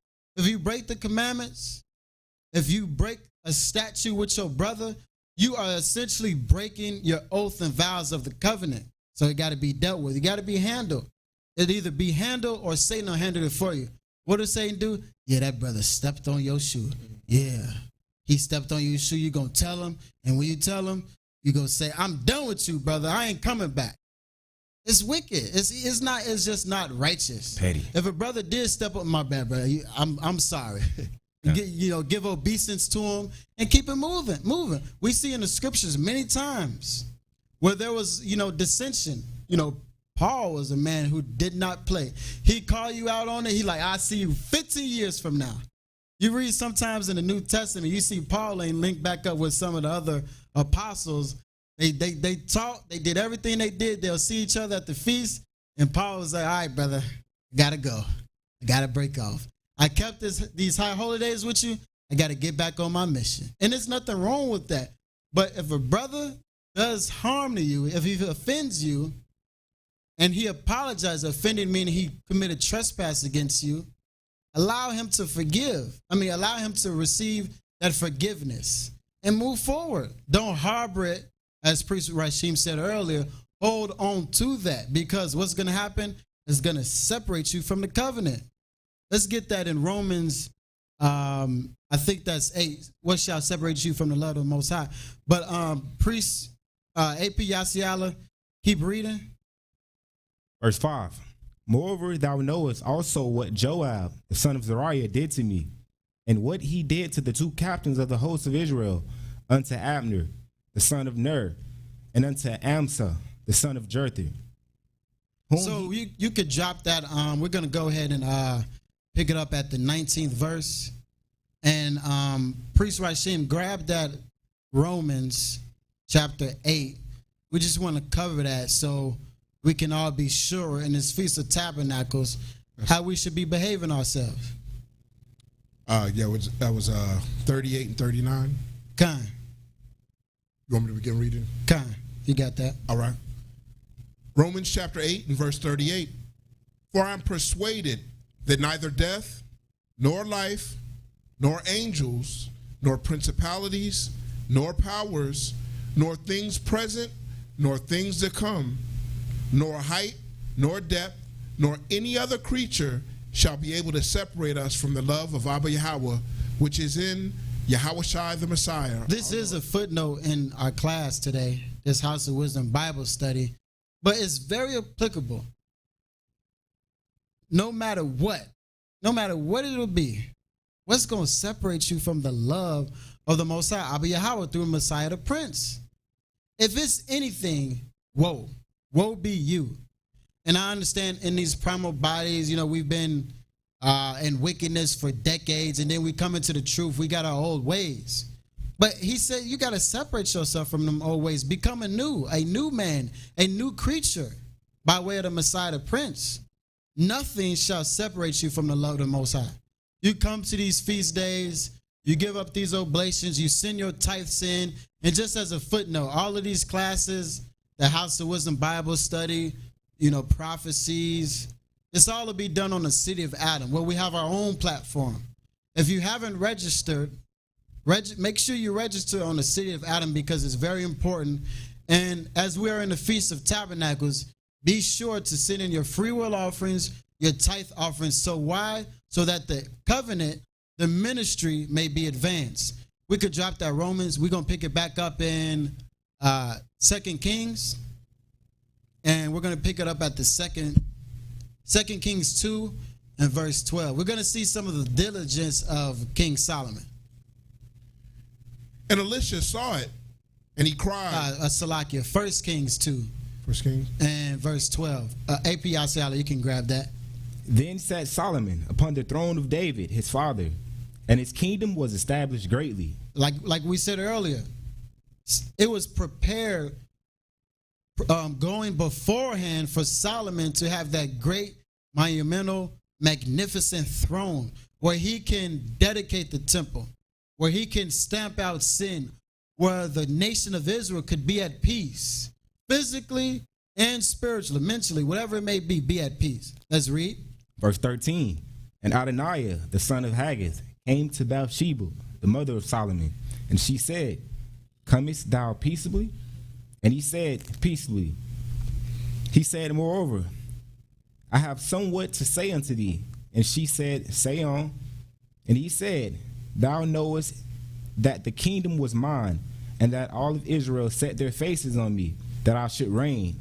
Howbeit, the kingdom is turned about, and is become my brother's, for it was his from the Most High. So this is something that he already knew. This is something that he was already aware of. He tried to usurp authority and take the kingdom wickedly, not in righteousness, because if it was righteousness, he would have had it. But we're going to see, remember what we talked about with Solomon. This is a diligent man. Solomon was about the business, about the oblations, the worship of the Most High. And Solomon told these men, he said, look, you guys behave yourselves comely, behave yourselves seemly. Make sure that you're studious and diligent. All right, let's read. 1 Kings chapter 2, verse 16. And now I ask one petition of thee. Jump to the 20th verse. Verse 20. Then she said, I desire one small petition of thee. She was saying this to Solomon. I pray thee, say me not nay. And the king said unto her, Ask on, my mother, for I will not say thee nay. And she said, Let Abishag, the Shulamite, which is essentially Solomon's wife, things thereof, as it came from David. Remember, we just read about Abishag with David. She was the damsel who comforted David. Then it was then given to Solomon. It's part of our culture. These things happen. If it came from whatever your father had, and it was not given over to the father 100%, meaning they didn't become one flesh, anything related to that, loosely speaking, then went over to the son. In this case, Abishag now is in the arms of King Solomon. Verse 21. And she said, Let Abishag the Shulamite be given to Adoniah, thy brother, to wife. Look at this wickedness. Adoniah is asking for what belonged to David. How you going to do that? How is that even a thing? He knew those statutes. His father was King David. I mean, come on now. Let's not say he didn't know. He knew it.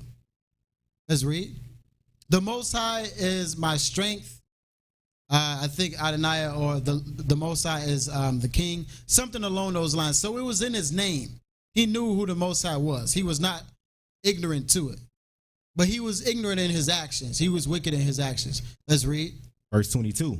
And King Solomon answered and said unto his mother, And why doest thou ask Abishag the Shulamite for Adoniah? As for him, the kingdom also. He want the kingdom too? Is that what he's asking? He secretly want the kingdom, huh?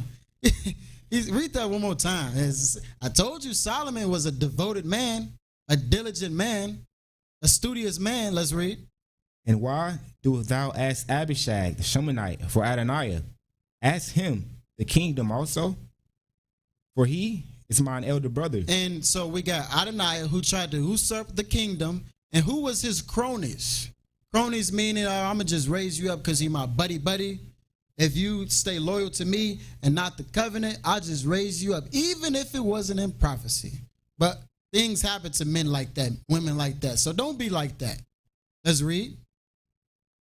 Even for him and for Abiathar. So Abiathar is somebody who's from Eli.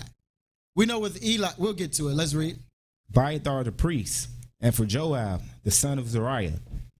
Then King Solomon sware by the Most High, saying, Abba Yahweh, do so to me. Meaning, let the Most High's will be done. You took it too far. We show mercy upon you. We show compassion. Now, let the Most High's will be done. Let's read. And more also, if Adoniah have not spoken this word against his own life. He spoke it. He did it himself. Look at that diligence. He's setting up his kingdom. We're going to get to the culmination of it, but we're, trying to blaze through it. He set up his kingdom. Or should I say, at this time, he's setting up his kingdom. Let's go now and see what happened with Abiathar. Let's read. Priest Rasheen, grab that. 1 Kings 2, verse 26. And unto Abiathar the priest said the king, Get thee to Edithar. Go off to your country, your city, far away. It wasn't in Jerusalem. It was somewhere on the outskirts. I think it belonged to I forget who it belonged to, but it was in the outskirts. It was a suburb of one of the cities of Israel. Let's read. Unto thine own fields, for thou art worthy of death. Look at that. You rolling with the cronyism, you in some trouble. Let's read. But I will not at this time put thee to death, because thou bearest the ark of the Most High Abba Yahweh before David my father, and because thou hast been afflicted in all wherein my father was afflicted. So he was with David for a period of time. So Solomon was like, you kept the covenant. You was aiding in the advancement of the covenant. He didn't say because, you helped my father, you saved him for a bit, whatever it may be. It all revolves around the covenant. Yes, that is very generous and kind if he did so. But this was more so about the covenant. Let's read in that 27th verse. So Solomon thrust out Abiathar. Let me get that priesthood from you. You're going to be from the outskirts. You're not going to have the opportunity to come and give up these oblations. Cursed be he. Let's read it. Keep going. Start over in that 27th verse. So Solomon thrust out Abiathar from being priest unto the Most High, that he might fulfill the word of the Most High, which he spake concerning the house of Eli in Shiloh. So Solomon then fulfilled another prophecy. It said, which he spake concerning the house of Eli in Shiloh, in the city of peace, in Jerusalem, in the times of Samuel. Let's grab that real quick. AP Asiala, grab that 1 Samuel 2 and verse 12. Now the sons of Eli were sons of Belial. They knew not the Most High. That's all we need to see. Jump to the 22nd verse.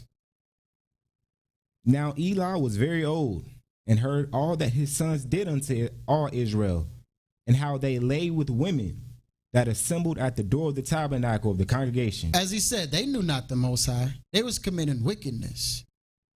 How is it that Eli was a priest and he allowed these things to happen? How is that possible? Essentially, he winked, oh, my sons, I hear you guys are committing wickedness. You guys need to stop. No, you see wickedness, you stamp it out, you move forward, and you continue on with the covenant so that these oblations can be pure. Let's read. And he said unto them, why do ye such things? Did we just say that? Oh, why are you being so evil? Yeah. My sons, you're doing wickedness. He probably, his voice was, humbly speaking, I should say. He was probably very timid about it. Yeah. Eli was still one of our forefathers. He still aided in advancing or giving wisdom to Samuel. So, humbly speaking, but he didn't do the right thing. That was to take away the priesthood from his son, or take away whatever authority in which they had. Let's read 23rd verse. And he said unto them, why do ye such things? For I hear of your evil dealings by all this people. And that's a good point, another footnote.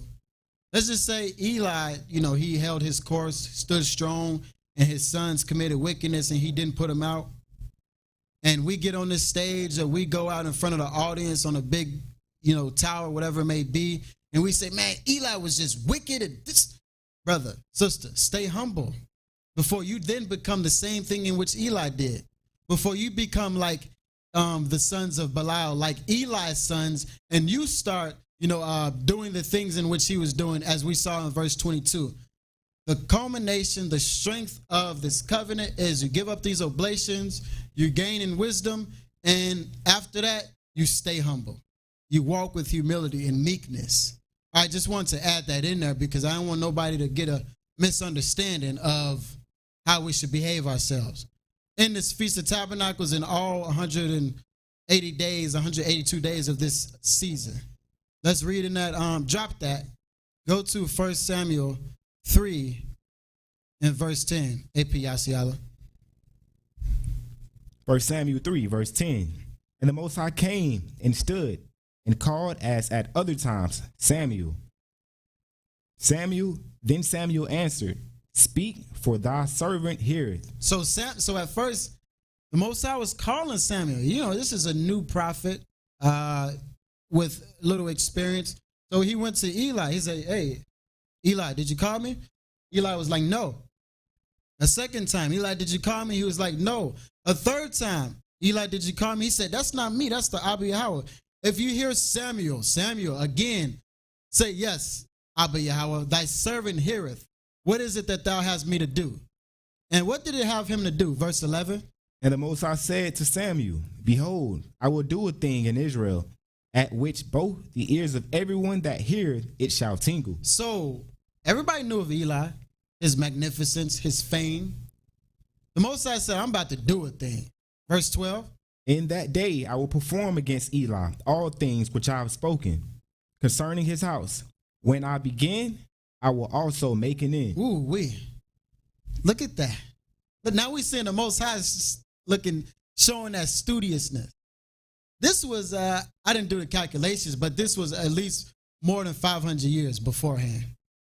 Maybe not 500 years, maybe like 100 and some change. From Samuel, or should I say from the ending of Eli to the beginning of Samuel being a prophet, all the way to Solomon. So it was not one day and then the next day it was done so. It was, when I begin, I will also make an end. Let's read in that 13th verse. For I have told him that I will judge his house forever. Ooh, look at that. I will judge his house forever because of the wickedness in which the sons of Eli did. They were leading the daughters of Zion astray. They were causing people to hate the oblations. How can you hate the Most High's oblations? Right. You doing some wickedness. Oh, man, brother, you in some trouble. You in some serious trouble. What Eli, like I said, humbly speaking, what he should have done was what Phinehas did. Oh, man, what you doing? All right, give me that javelin, Priest Rashim. All right, you done for. But Eli was much more softer, less studious, less devoted, and he allowed it to bypass him. And in his old age, he said, my sons, you guys need to chill. But he was causing wickedness, mm-hmm. Humbly speaking, because Eli did, as we saw earlier, he said, look, Samuel, if he comes again, that's the Most High Abba Yahweh. So we give credit to the Most High for allowing that through Eli. Let's read on. Verse 13, the beginning. For I have told them that I will judge his house forever for the iniquity which he knoweth, because his sons made themselves vile, and he restrained them not. And as we always say, the adversary accuses us day and night. If we didn't know that we were committing wickedness, or if we did know, Hasatan is accusing us. Either way. So in this case, Eli knew. He absolutely knew. So the Most High said, I'll judge your house forever for your wickedness. And pay attention to the 14th verse. This verse is heavy. Verse 14.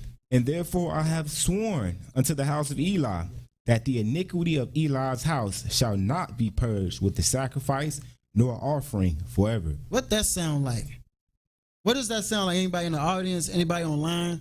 If it says the iniquity of the house of Eli shall not be purged with sacrifice nor offering forever. What does that sound like to you? Anybody? Anathema, maranatha. That's what it sounds like to me. The Most High, that he stamped out sin so much that his kingdom was exalted and it was great. Go ahead. For Joab had turned after Adonijah, though he turned not after Absalom. And Joab fled unto the tabernacle of the Most High Abba and caught hold on the horns of the altar. And AP Yasiala, if you can grab 1 Kings 2 and verse 26. And Priest Rashim, go ahead and continue reading on with that. 1 Kings chapter 2 and verse 29. And it was told King Solomon that Joab was fled unto the tabernacle of the Most High. So Joab had what was coming to him by way of David. Solomon was patient. He didn't move hastily. He didn't move too fast. That's 1 Kings 2 verse 22. He was studious. And he executed vengeance, righteous vengeance, according to the Most High, according to how it should be done. Let's read. And behold, he is by the altar. Then Solomon sent Benaiah. Pause right there. AP Yasiala, read that what you have. Remember, we're talking about Joab and all those other wicked men. Abiathar, but specifically we're looking at Joab. So We're going to get this and then pick it back up, Rasheem. Go ahead, APIC. 1 Kings 2, verse 26. And unto Abiathar, the priest, said the king, get thee to Anathoth, unto thine own fields. So we got Abiathar, 1. Go ahead. For thou art worthy of death. But I will not at this time put thee to death, because thou bear the ark of the Most High Abba Yahweh before David, my father, and because thou hast been afflicted in all wherein my father was afflicted. Verse 27. So Solomon thrust out Abiathar from being priest unto the Most High. So he removed his priesthood. But pay close attention. Go ahead. That he might fulfill the word of the Most High. What we just read in 2 Samuel, the 2nd chapter, the 3rd chapter. Go ahead. Which he spake concerning the house of Eli. That was it right there. After Abiathar, it's over with. You go find the lineage of Eli. It's over with. The Most High said he will do a thing in the beginning and it shall be done in the end. That's what happened. It was very devastating. So devastating that it has to be said once again. Do not allow sin to dwell in this Feast of Tabernacles. Matter of fact, don't let sin dwell, period. Thrust it out. Fulfill the will of the Most High. Fulfill the prophecy just like Solomon did. But that's just going to show his devotion, his diligence. You could drop that. Wait, is there more on that? Nah, that's it. Okay. Go ahead and, so we got Abiathar and Joab. So Joab was conspiring as well. So Priest Rasheem, pick it up where you are, call the chapter and verse. 1 Kings chapter 2 and verse 29. And it was told King Solomon that Joab was fled unto the tabernacle of the Most High, and behold, he is by the altar. Then Solomon sent Benaiah, the son of Jehoiada, saying, go fall upon him. So Benaiah was like, he told Solomon and whatnot. And Solomon was like, go get that man right now. Benaiah came unto the tabernacle of the Most High and said unto him, thus saith the king, come forth. And he said, nay. He said, I'll die here, right here. I'm not going to Solomon. That man is too devoted. He's too studious. I'm nervous. I'm scared. I did wickedness to his father, and I don't want to do it, Benaiah. I'll just die here. I don't want to face the king. And what happened? But I will die here. And Benaiah brought the king word again. So he went back to King Solomon. Let's see. Thus said Joab, and thus he answered me. And the king said unto him, do as he has said. So he said, this brother wicked, handle your business. And he said he want to die here. All right, cool. Don't worry about it. I'm about to raise up a temple anyway. This is just a small, minuscule aspect of what's about to come. He said that. All right, so be it.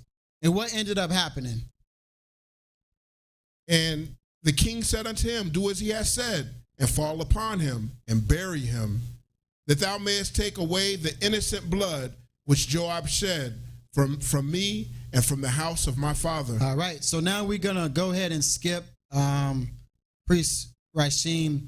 Go ahead and we're not going to go forth into all the other men due to time, but let's go ahead and go to 1 Kings chapter 4 and pick it up at the 21st verse. Matter of fact, let's go a little beforehand.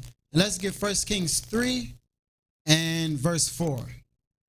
And the king went to Gibeon to sacrifice there, for that was the great high place.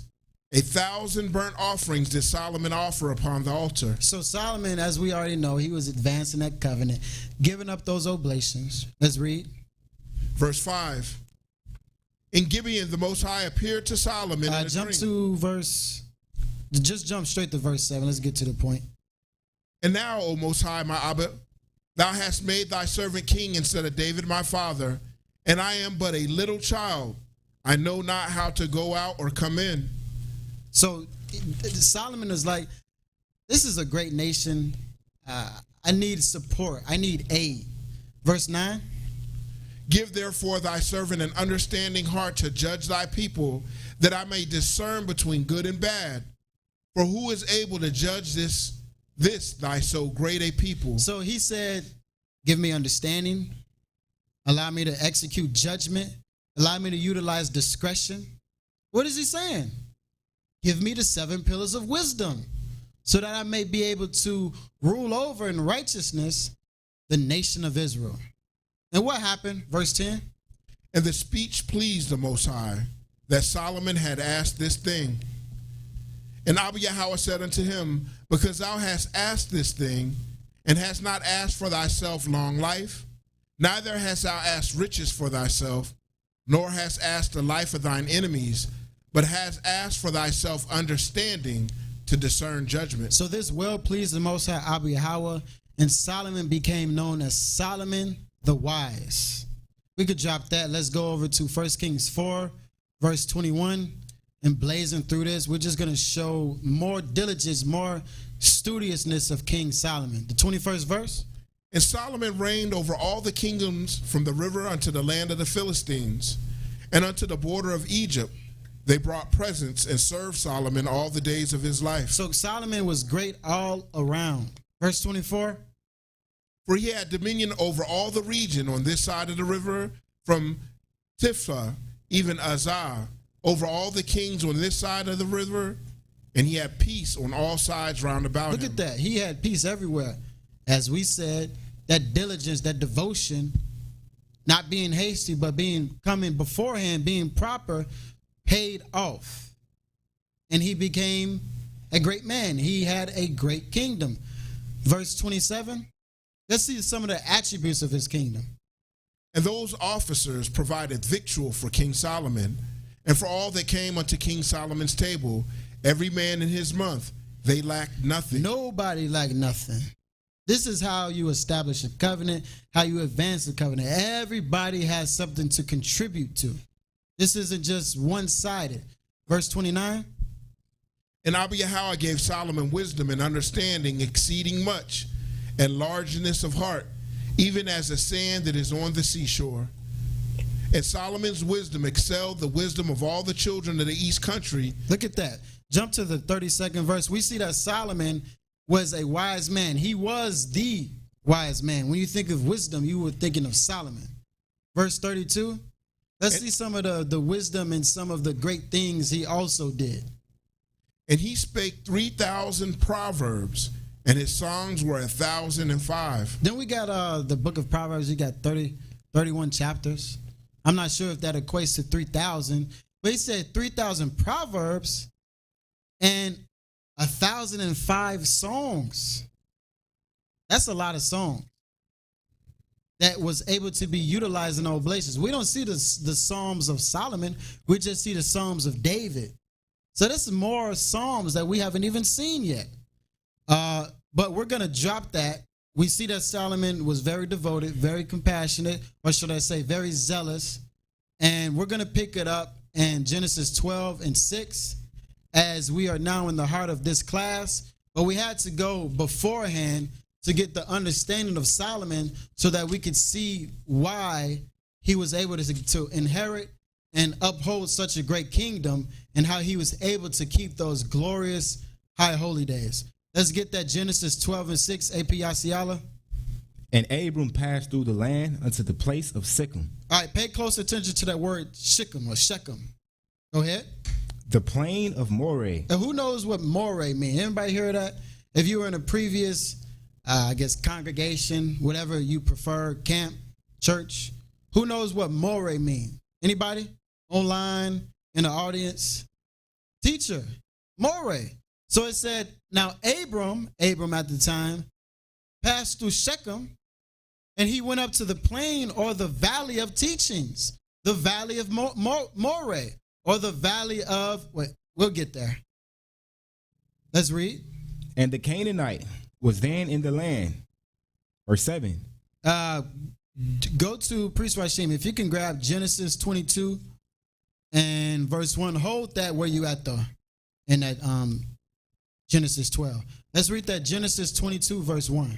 And it came to pass after these things that Yahweh did tempt Abraham and said unto him, Abraham, and he said, behold, here I am. There he is. He's ready. There he is. Just like Samuel. Here I am, Abba Yahweh. Abraham said the exact same thing. And what happened? Verse 2.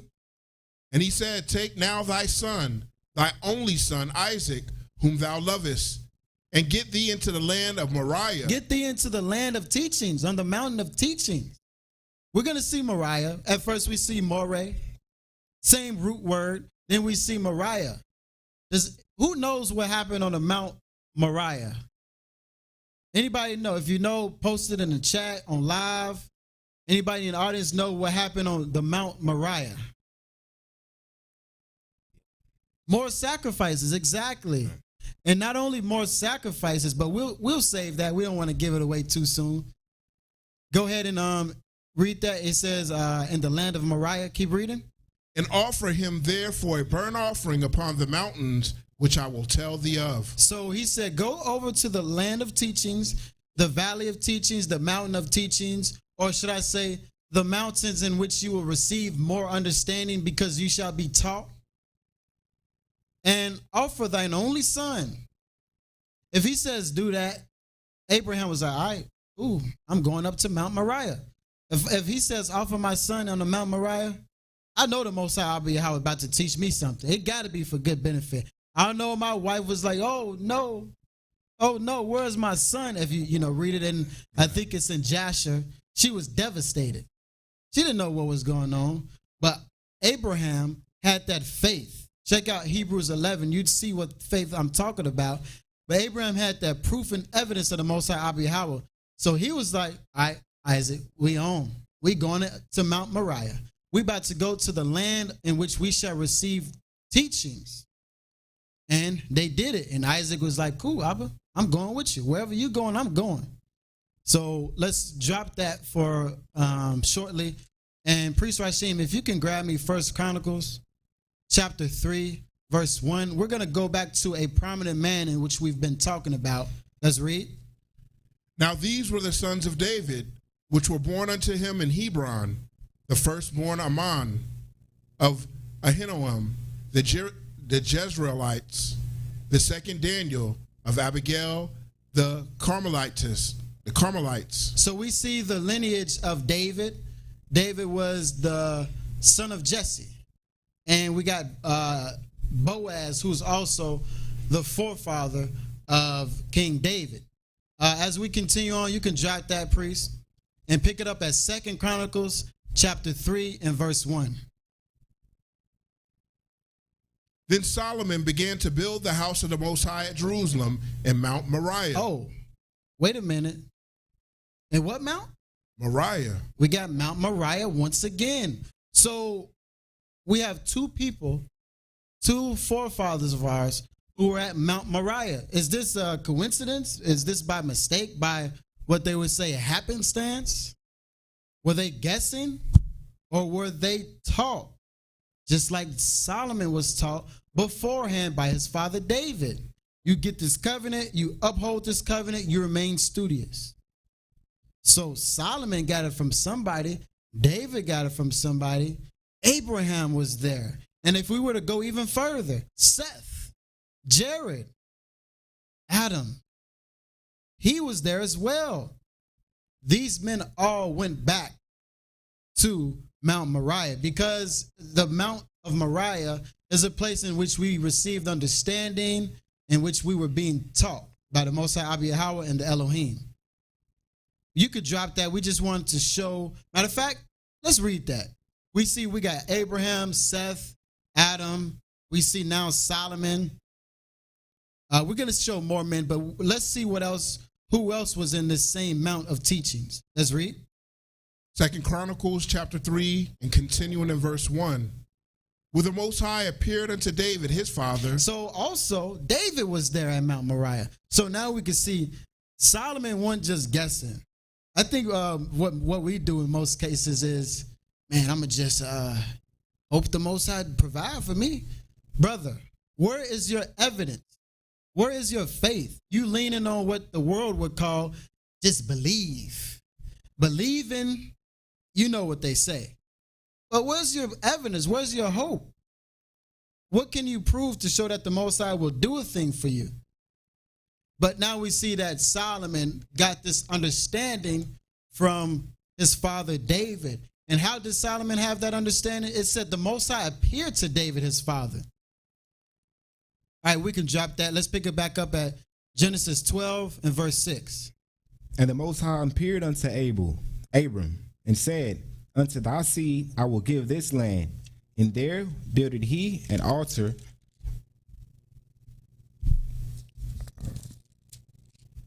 Go ahead. Builded he an altar unto the Most High, who appeared unto him. And he removed from thence unto a mountain on the east of Bethel. So, as we see the mountain of teachings, the Most High appeared to Abram, and he said, and he built an altar, and the Most High appeared to him, as it stated. And where else did he go? Verse 8. Verse 8. And pitched his tent, having Bethel on the west. And Who knows Bethel or Beth? Anybody?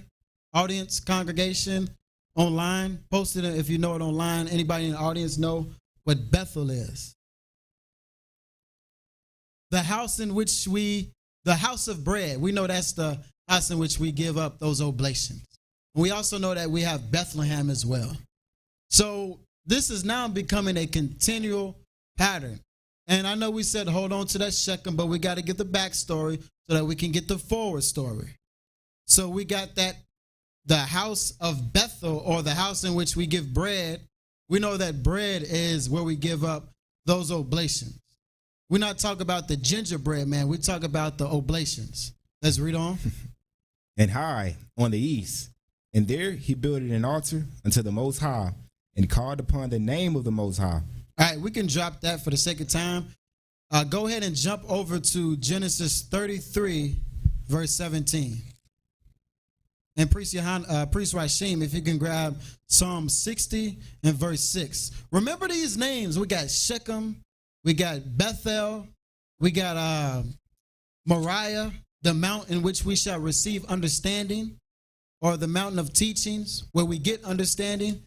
And we have another place. But let's go ahead and grab that Genesis 33 and 17 first. And Jacob journeyed to Succoth. Ooh, hold on. And Jacob journeyed to who? Succoth. Anybody know what that Hebrew word is? Succoth in Hebrew, but what about in English? We say it all the time. We blow those trumpets, and then we say, I'm about to keep the feast of, anybody? Feast of Booths or Tabernacles. Feast of Booths. And Jacob journeyed to Succoth. So why haven't you journeyed to Succoth? Why are you just pitching up a tent in your backyard? I understand we're in the land of our captivity, but it's deeper than that. Succoth is an actual place. They journeyed to Succoth. Let's read. And built him an house. So he journeyed to the place of booths. This is what we're saying. He journeyed to the place of booths and then built another booth. If he was already at the place of booths, why did he have to build another one? But he journeyed to a specific location and dwelt there for a period of time. Let's read. And made booths for his cattle. Oh, he made booths for his cattle. He made a shield, a fence, a farm for his crops, for his cattle, so that they could be taken care of properly. Let's read. Therefore, the name of the place. Therefore, the who? The name of the place. The name of the place. Not the action, not what we're doing, not what we shall do. Not saying that, oh, I'm going to pitch up this tent. And we did pitch tents a period of time, but we pitched tents for a specific reason. Not because that was a part of what we were doing, but we did that to get to what we needed to do. Verse 18. Verse 18. And Jacob came to Shalem. Whoa, wait, hold on. Here's another heavy word. Now it's just being thrown out. We got Moriah, we got Shechem, we got Succoth. And then it says Jacob came to, where did he come? Shalem. He came to Salem, not West Virginia Salem, but Salem, the city of peace. A city of what? City of Shechem. Shechem. Now we get Shechem once again. So we got Shechem, Shalom, or Shalom, the city of peace, and a city of Shechem, in which Jacob was dwelling in a house, and he built booths for his cattle. Let's read. Which is in the land of Canaan, when he came from Padaram and pitched his tent before the city. So now that we're getting a backstory of it, indeed, he did pitch a tent. He pitched a place to stay. But this is what he did for a dispensation of time, because he was about to do a thing. He didn't just do it for no reason. All right, I pitched my tent, I fulfilled the feast. I'm done. That's all I got to do. We know that's not the case. We're going to get the understanding of it, though. Let's read in that 19th verse. And he brought a parcel of a field where he had spread his tent at the hand of the children of Hamor, Shechem's father, for 100 pieces of money.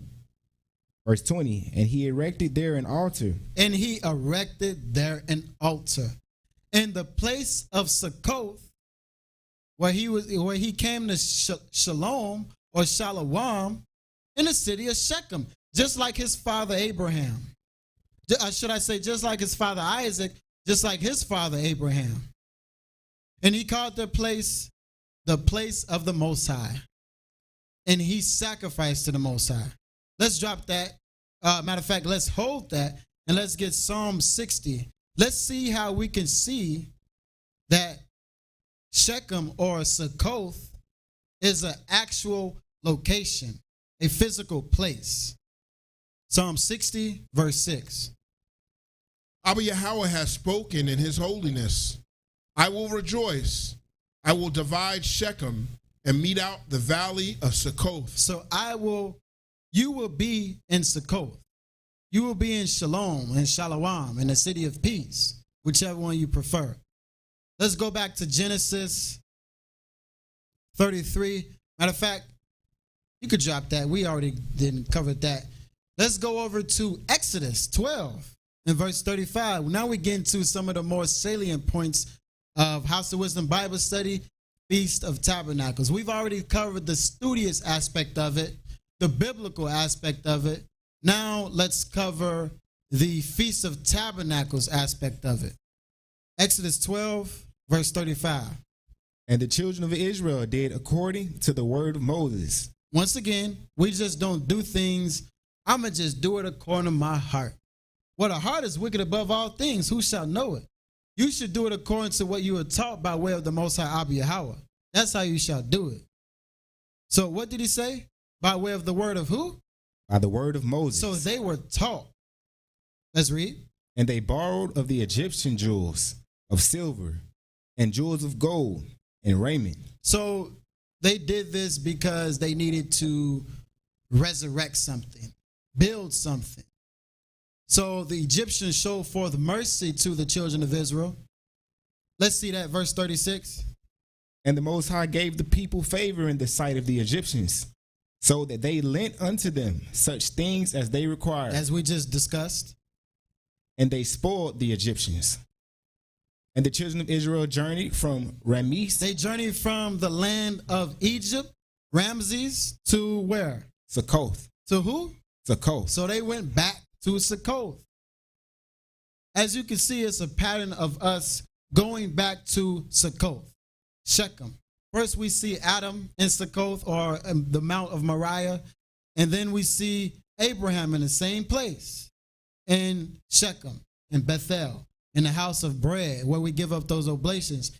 Then we see the children of Israel doing the exact same thing. And we also see Solomon doing the same thing. Now we see from Ramses in the land of their captivity under the Egyptian campaign to Succoth. And how many of them went to Succoth? Let's read. About 600,000 on foot. So they were all in one accord. They said, yeah, we about to go to the land of Succoth on top of that mount and give up these oblations. Let's go. That were men beside children. Pick it up in verse 38. And a mixed multitude, meaning there was multiple people, nations, not just Israel, crops, flocks, herds, cattle, whatever it may be. You could drop that. Leviticus 23 and pick it up at the 33rd verse, Priest Rashim. And the Most High spake unto Moses, saying, Speak unto the children of Israel, saying, The 15th day of this 7th month shall be the Feast of Tabernacles for 7 days unto the Most High. For 7 days we shall keep the Feast of Tabernacle. And it's the Feast of Tabernacle is also in the winter season, tabernacle, but also in the summer season, as it mirrors, literally mirroring each other, the Feast of Unleavened Bread. So as we're in this Feast of Unleavened Bread, we should all be abstained from yeast, physical yeast, and also from sin, that leaven, a little leaven, a whole lump. Put away sin, put away that yeast in this feast so that we can be unleavened on that 8th day and receive that tremendous blessing. Keep reading. Verse 35. On the first day shall be an holy convocation. So that first day is a holy, set-apart day, and no servile work shall be done. Absolutely not. Verse 39. Also in the 15th day of the 7th month, when ye have gathered in the fruit of the land, ye shall keep a feast unto the Most High. So pay attention to that. Let's just say we all dwelt in booths, and that's all we did. We would be absolutely going against verse 39. Read that 39th verse again. Also in the 15th day of the 7th month. So the Feast of Tabernacles. When ye have gathered in the fruit of the land. The fruit of the land. What else? You shall keep a feast. There's no feast without oblations. Let's read. Unto the Most High 7 days. So for 7 days, you should be giving up that unleavened bread. And we're not talking about a small piece of cracker. You put a little honey on it and then you eat it. That's not keeping the Feast of Tabernacles of unleavened bread. You just eating a cracker. As we say, the Gentiles do that.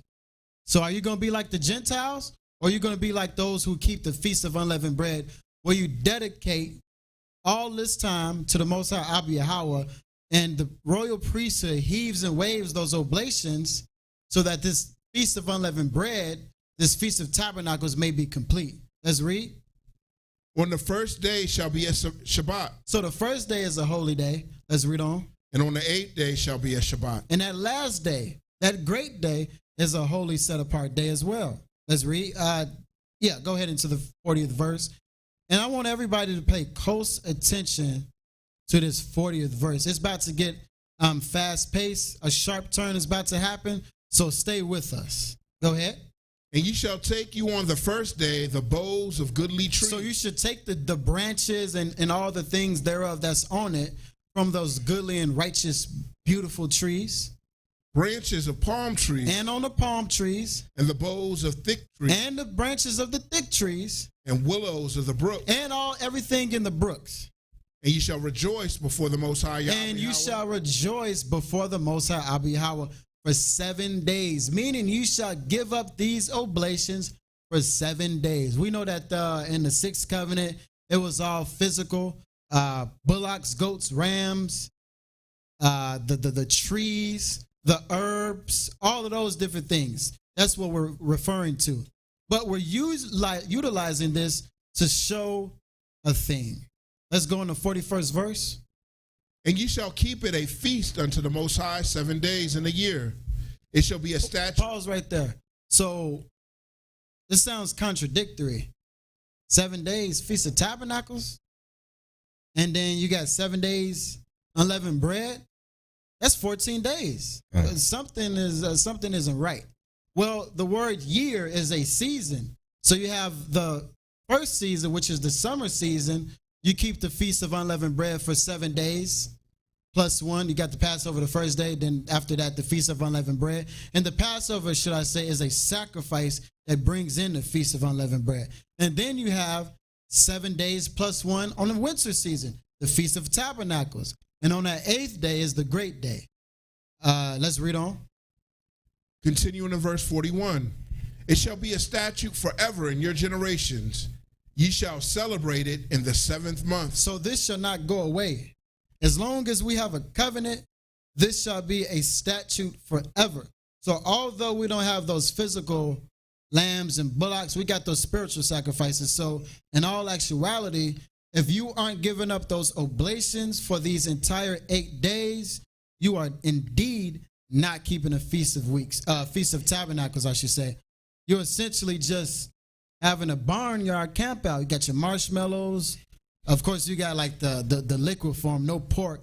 You got your crackers, your Hershey's, and then you telling stories, biblical stories.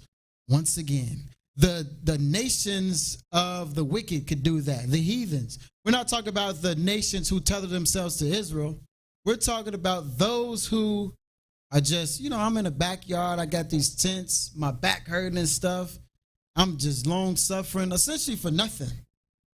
If I'm not going to give up oblations, like David said, the prayers of the Most High in the night watch, then I'm just essentially, just having a camp out. I might as well invite Joe Biden, let him bring in some type of stimulus for me. Having a nice little Israelite retreat. A little Israelite retreat. That's what they say in the world. You got a job. Oh, did you enjoy your retreat? Yeah. The madness. But anyway, that's essentially what it would be. So you don't just get a little cracker that's been sitting out for over 24 hours. That's a trespass as well. You make those fresh cakes and you come to the priesthood. You render your tithes to the priest heave and wave it, dedicated to the Most High. That's how you keep it. That's how you shall keep that statute forever. Let's go over to the 42nd verse and get some more understanding of Succoth or booths. Leviticus chapter 23 and verse 42. Ye shall dwell in booths 7 days. Look at that. You shall dwell in the city of peace, in the place of booths, or the place of, anybody know? The place of the peace offerings, but I know you just came in, so you might have missed it. Anybody know? Anybody else know in the audience? AP Asiala, in the place of Succoth, the place of booths. Meaning, I'm not going to spoil it. Matter of fact, I'm going to just give it to you. You shall dwell in the place of the Mount Moriah, the city of peace. You're going to come, everybody's going to come to the city of booths, to the city of Succoth, or the city of peace. As he said, the peace offerings. For how long? All that are Israelites born shall dwell in booths 7 days. 7 days you shall be in the city of peace.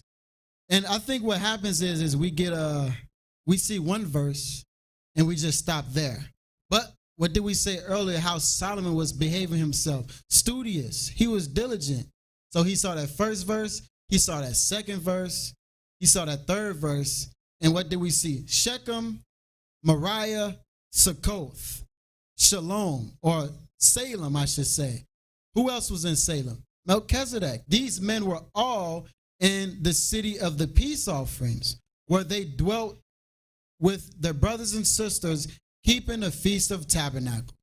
It should say, and ye shall dwell in Succoth, not dwell in booths. But here or there, the English language is all messed up when it comes to the Bible. They mess us up, get us a wrong understanding. So we got to be proper and be studious and bring forth that diligence out of these words so that we can do the right thing and please the Most High Abba. Verse 43. That your generations may know that I made the children of Israel to dwell in booths. When I brought them out of the land of Egypt, I am the Most High, your Abba Yahweh. All right, as we just covered. We're going to get some more understanding of this, the boughs of palm trees and the boughs of goodly trees and the boughs of thick trees and the willows of the brook. We're going to see how without these things, you're not dwelling in nothing, really. You just, like Priest Rashim said, you're having your Israelite retreat. You're taking off from work. You just spent thousands of dollars.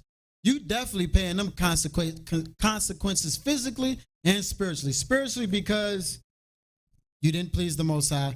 Physically because now you got a hole in your pocket. So now you just essentially just had a good talk with your brother. Let's read on in that Leviticus 19:23.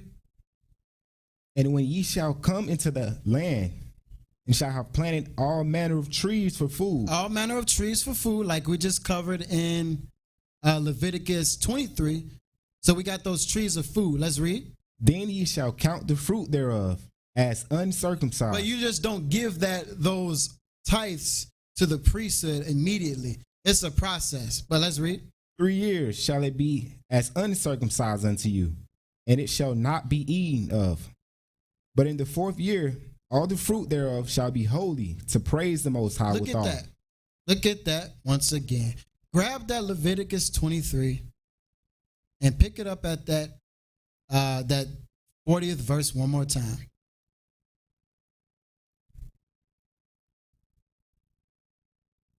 Leviticus 23 and verse 40. Priest Rasheen. 23:40. Come. And ye shall take you on the first day the boughs of goodly trees, branches of palm trees, and the boughs of thick trees, and willows of the brook. And ye shall rejoice before the Most High your Abba Yahweh. And ye shall rejoice before the Most High Abba Yahweh? Wait, AP Yasiala, didn't you just read that about the trees? Let's read that one more time in that 24th verse. But in the 4th year, all the fruit thereof shall be holy, to praise the Most High withal. So we see that these trees, these crops, the animals were dedicated to the Most High Abba Yahweh, used as sacrifices. Now, as we're growing as a nation, we too shall have trees. What are we going to pick off from those trees? We're going to get the wheat. We're going to get the almonds. We're going to get the pecans and the whatever needed to make into flour so that we can render oblations to the Most High. It's the same exact thing. So if you're in your booth, if you're in your tent, and you aren't giving up these sacrifices, essentially you're doing nothing. Let's read. Verse 25. And in the 5th. Drop that. Priest Rashim, pick up Deuteronomy 26 and verse 10. And AP Asiala, grab 2 Maccabees, the 10th chapter.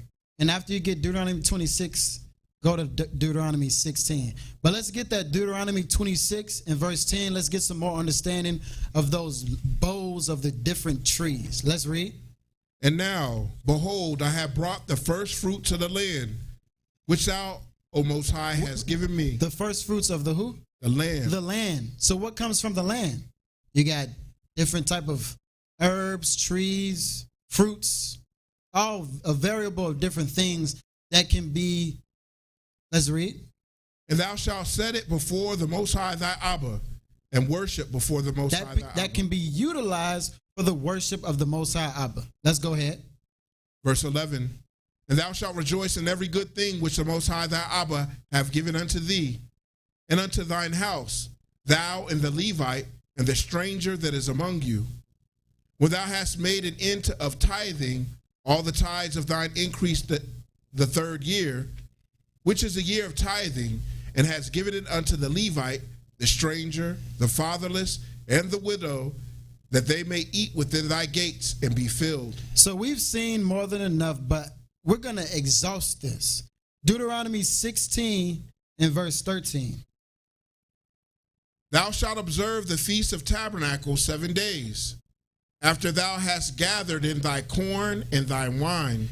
Corn meaning flour, grain, utilized to make cakes so that it can be heaved up to the Most High Yahweh. What's the point of just gathering corn in the tabernacles? Just to say we got it? No, so that we can give up these oblations in the days of old and in this new covenant. No, nowhere does it say oblations are done away with. We got these oblations in the old, and we got these oblations in the new. Keeping the Feast of Tabernacles, the Feast of Unleavened Bread, you bring your oblations to the priest, or should I say you bring your tithes to the priest, your free will, so that it can be heaved up, the free will offerings, and the tithes can be heaved and waved up to the Most High Abba Yahweh.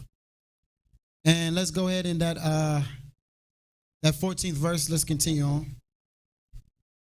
And thou shalt rejoice in thy feast, thou and thy son, and thy daughter, and thy manservant, and thy maidservant, and the Levite, the stranger, and the fatherless, and the widow that are within thy gates. Meaning everybody who's serving the Most High Abba Yahweh. Not just Israel, as we can see it talking about everybody. But let's continue reading. Verse 15. 7 days shalt thou keep a solemn feast unto the Most High thy Abba Yahweh, in a place which the Most High shall choose. Because the Most High thy Abba shall bless thee in all thine increase, and in all thy works of thine hands. Therefore thou shalt surely rejoice. Let's read.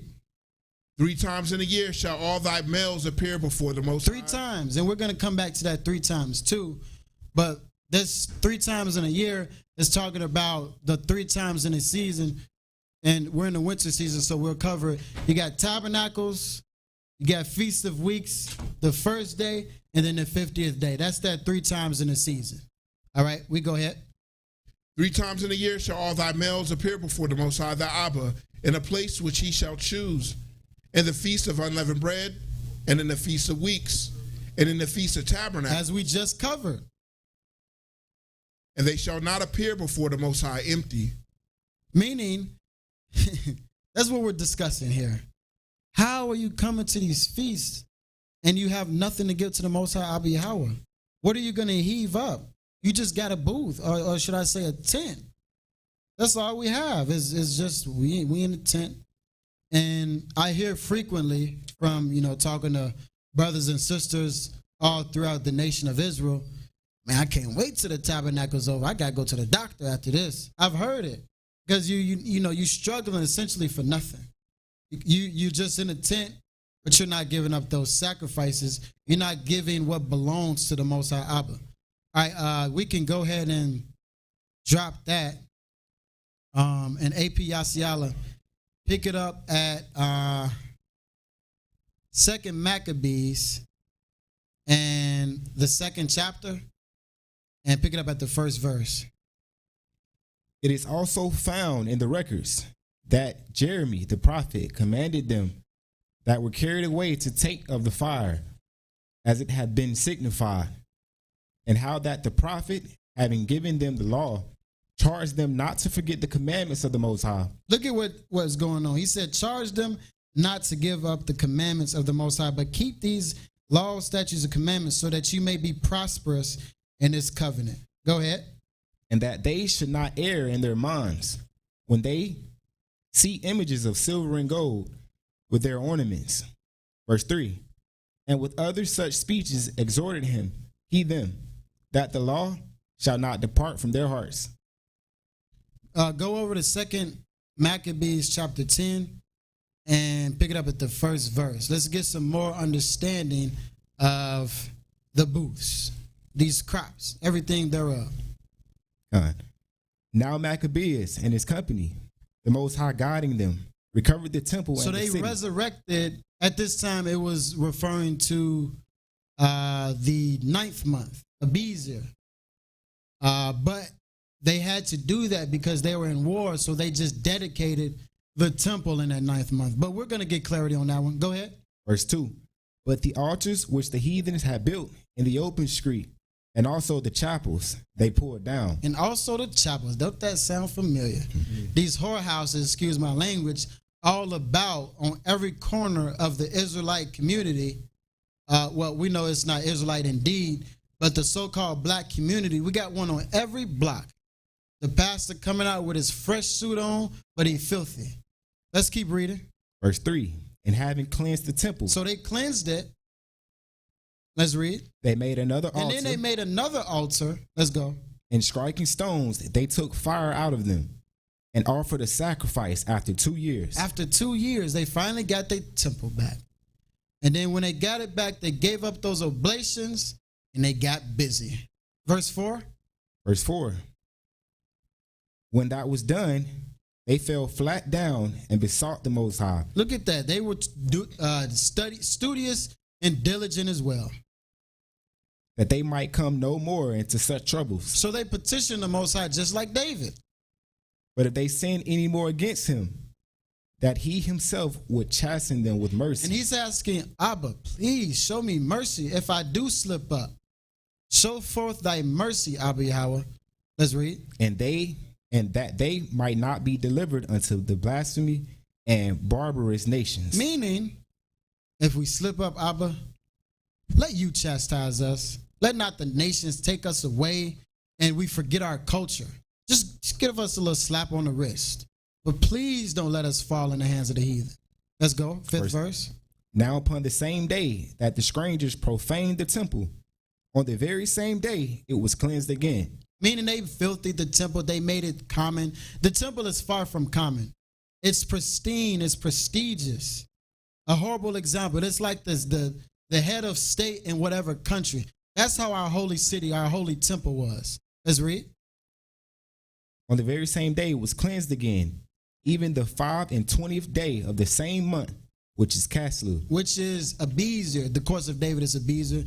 Caslu is definitely not a Hebrew month. We got the 9th month in which they did it. And if you need some understanding on that with that word Caslu, you can check out the Feast of Tabernacles Sukkot class. There was a class on that. Let's read in the 6th verse. Oh, and I also want to mention they did it 2 months later because they were at war fighting against the heathen. Let's read in the 6th verse. And they kept 8 days with gladness. One more thing. This isn't talking about Hanukkah. I think in Hebrew, Hanukkah means dedication. So people say and keep the Feast of Dedication at the wrong time or the Feast of Tabernacles at the wrong time. Hanukkah is essentially, I'm not sure what it is, but we got the Feast of Tabernacles. That's what's biblical, and that's what we should be doing. The Feast of Tabernacles. And as far as that dedication, it happened once. And it happened a second time only because our temple was profane. But Solomon dedicated that temple once. Adam, Noah, Abraham, Isaac, Jacob, Moses, David dedicated the covenant once. That's it. This is not a continual thing. Let's go in the 6th verse. And they kept 8 days with gladness, as in the Feast of Tabernacles. Right. There we go, right there. In the Feast of Tabernacles, you see the Feast of Dedication because Solomon dedicated the temple in the Feast of what? Anybody know? In the Feast of Tabernacles. That's when he did it. Let's read. Remembering that not long before, they had held the Feast of Tabernacles. Jump to the 7th verse for the sake of time. Verse 7. Therefore, they bear branches and fair boughs and palms also. There we go, right there. Literally the same exact verbiage. They bear branches and branches of the palm trees, and they sang psalms. So after they rendered those crops and vegetations to the priesthood, they sang those psalms. 8th verse. Verse 8. They ordained also by a common statute and decree that every year those days should be kept of a whole nation of Jews. Right. So meaning, let's make sure we keep the Feast of Tabernacles consistently once again. Let's get some more evidence of that bowls. 2 Maccabees 14. And we're just going to jump straight to it. Pick it up at the 3rd verse.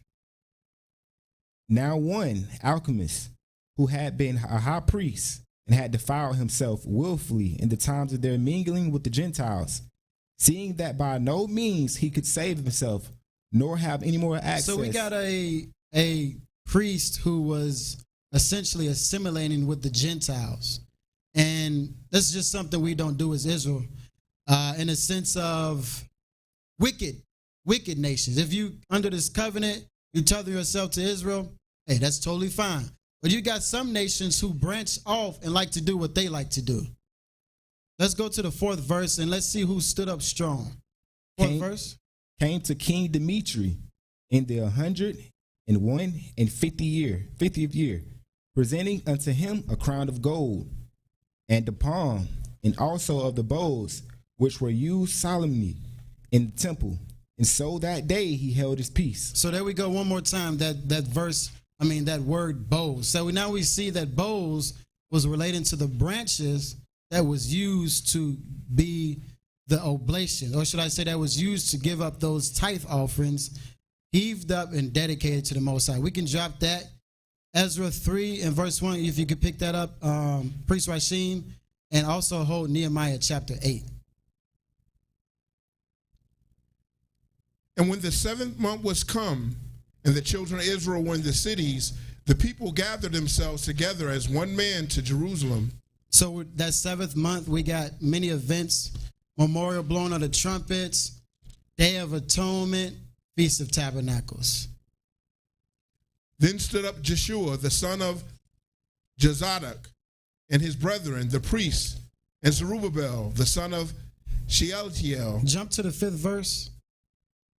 And afterward offered the continual burnt offering, both of the new months and of all the set feasts of the Most High that were consecrated, and of everyone that willingly offered a freewill offering unto the Most High. Look at that.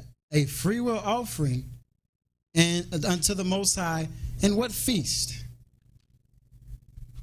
6th verse. From the first day of the 7th month began they to offer burnt offerings unto the Most High, but the foundation of the temple of the Most High was not yet laid. Jump to the 4th verse. They kept also the Feast of Tabernacles, as it is written, and offered the daily burnt offerings by number, according to the custom. So they kept, as we could see, the Feast of Tabernacles, 7th month, of course, and they offered sacrifice. Once again, if you're in a Feast of Unleavened Bread, you're not giving sacrifice, you're doing nothing. All right, let's go ahead and drop that, and let's speed this up. Let's go to 1 Kings chapter 6 and get back to what Solomon was doing. 1 Kings 6 and verse 1. And it came to pass in the 480th year after the children of Israel were come out of the land of Egypt, in the 4th year of Solomon's reign over Israel, in the month Ziph. Which is Ziph is another month that isn't biblical, but that 2nd month is Dodai of the course of David. Let's read. Which is the 2nd month, that he began to build the house of the Most High. And jump down to the 38th verse. Let's see what happened in the 38th verse.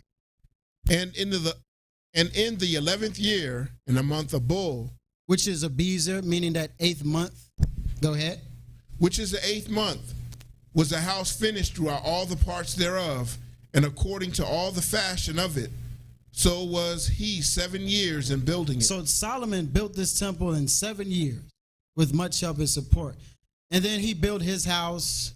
He built other things as well. And let's go over to, let's pick it up at 1 Kings 7 and verse 1. But Solomon was building his own house 13 years, and he finished all his house. He built also the house of the forest of Lebanon. The length thereof was 100 cubits, and the breadth thereof 50 cubits, and the height thereof 30 cubits, upon the 4 rows of cedar pillars, with cedar beams upon the pillars. So Solomon, as we can see, he was preparing and prepping the house of the tabernacle of the congregation.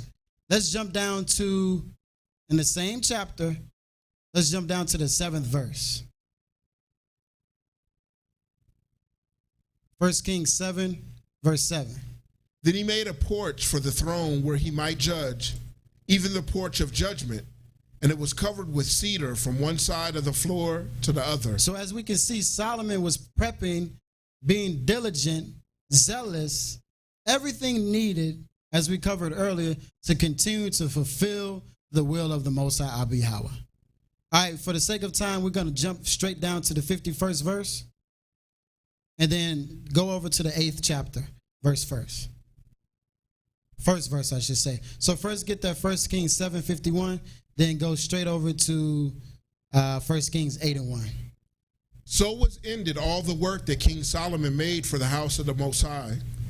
And Solomon brought in the things which David his father had dedicated, even the silver and the gold and the vessels did he put among the treasures of the house of the Most High.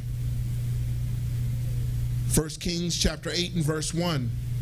Then Solomon assembled the elders of Israel and all the heads of the tribes, the chief of the fathers of the children of Israel, unto the King Solomon in Jerusalem, that they might bring up the ark of the covenant of the Most High out of the city of David. So they preparing to put everything in the tabernacle of the congregation to do a thing. 2nd verse. And all the men of Israel assembled themselves unto King Solomon at the feast in the month of Ethanim, which is Helez or Helez, the 7th month, which is the 7th month. And all the elders of Israel came, and the priests took up the ark. And they brought up the ark of the Most High, and the tabernacle of the congregation, and all the holy vessels that were in the tabernacle, even those did the priests and the Levites bring up. Look at that. So they were, matter of fact, let's go over to the 5th verse. Let's get the more important parts of this chapter. And King Solomon and all the congregation of Israel that were assembled unto him were with him before the ark, sacrificing sheep and oxen that could not be told nor numbered for multitude. So once again, as we saw earlier, they were in the 7th month, and they were sacrificing a number that could not be told. We just covered that Solomon's kingdom shall be even greater than David's. It was so much wealth for the covenant that it was a number that they couldn't even codify. We know that in 1 Chronicles 24, we had some very good scribes. They measured everything. They put down everything. Solomon was just going and going, all the men with him, that it was so many oblations that you try to count those, your hand might break or whatever it may be. Let's go over to jump down to the 10th verse. And when it came to pass, when the priests were come out of the holy place, that the cloud filled the house of the Most High. So now the Most High is in this place. In the 7th month, he's dwelling with us in Succoth, in the city of peace. Let's read. So that the priests could not stand to minister because of the cloud, for the glory of the Most High had filled the house of the Most High. Look at the work in which King Solomon and all those with him did, the Levites, the priests. The Most High was in there so much that they couldn't even see. Man, that's a lot of oblations going up. Verse 12. Then spake Solomon, the Most High said that he would dwell in the thick darkness. So Solomon was preparing, as we already talked about, diligence, coming beforehand, being studious. He's preparing for this day. He said, look, don't worry about it. It said the Most High going to dwell in a thick cloud anyway. Let's read in that 13th verse. I have surely built thee an house to dwell in. See, he said, look, but don't even worry about it. I already did everything I was supposed to do. Go ahead. A settled place for thee to abide in forever. And the king turned his face about and blessed all the congregation of Israel. And all the congregation of Israel stood. And Solomon then blessed the people, the congregation of Israel. Jump to the 22nd verse. And Solomon stood before the altar of the Most High in the presence of all the congregation of Israel and spread forth his hands toward heaven. And he said, Most High Abba Yahweh of Israel. So he's given his oblation, his prayer, his supplications, I should say. And then the people received that. The Most High continued to dwell with them. Let's jump to the 54th verse. And it was so that when Solomon had made an end of praying all this prayer and supplication unto the Most High, he arose from before the altar of the Most High, from kneeling on his knees with his hands. So he bowed down to the Most High as he was supplicating and blessing the Most High, Abba Yahweh. Verse 55. And he stood and blessed all the congregation of Israel. What did he say, though? And he stood and blessed the congregation of Israel with a loud voice, saying, Blessed be the Most High that hath given rest unto his people. As we see, Solomon, he's finally done. I've completed the mission. Well, at least one of the missions, I should say. Blessed be the Most High, Abba Yahweh, for you have given rest unto the entire nation of Israel. As we talked about earlier, Solomon had rest on the east side, the north side, the west side. He had rest everywhere, and he received much victuals. Let's read.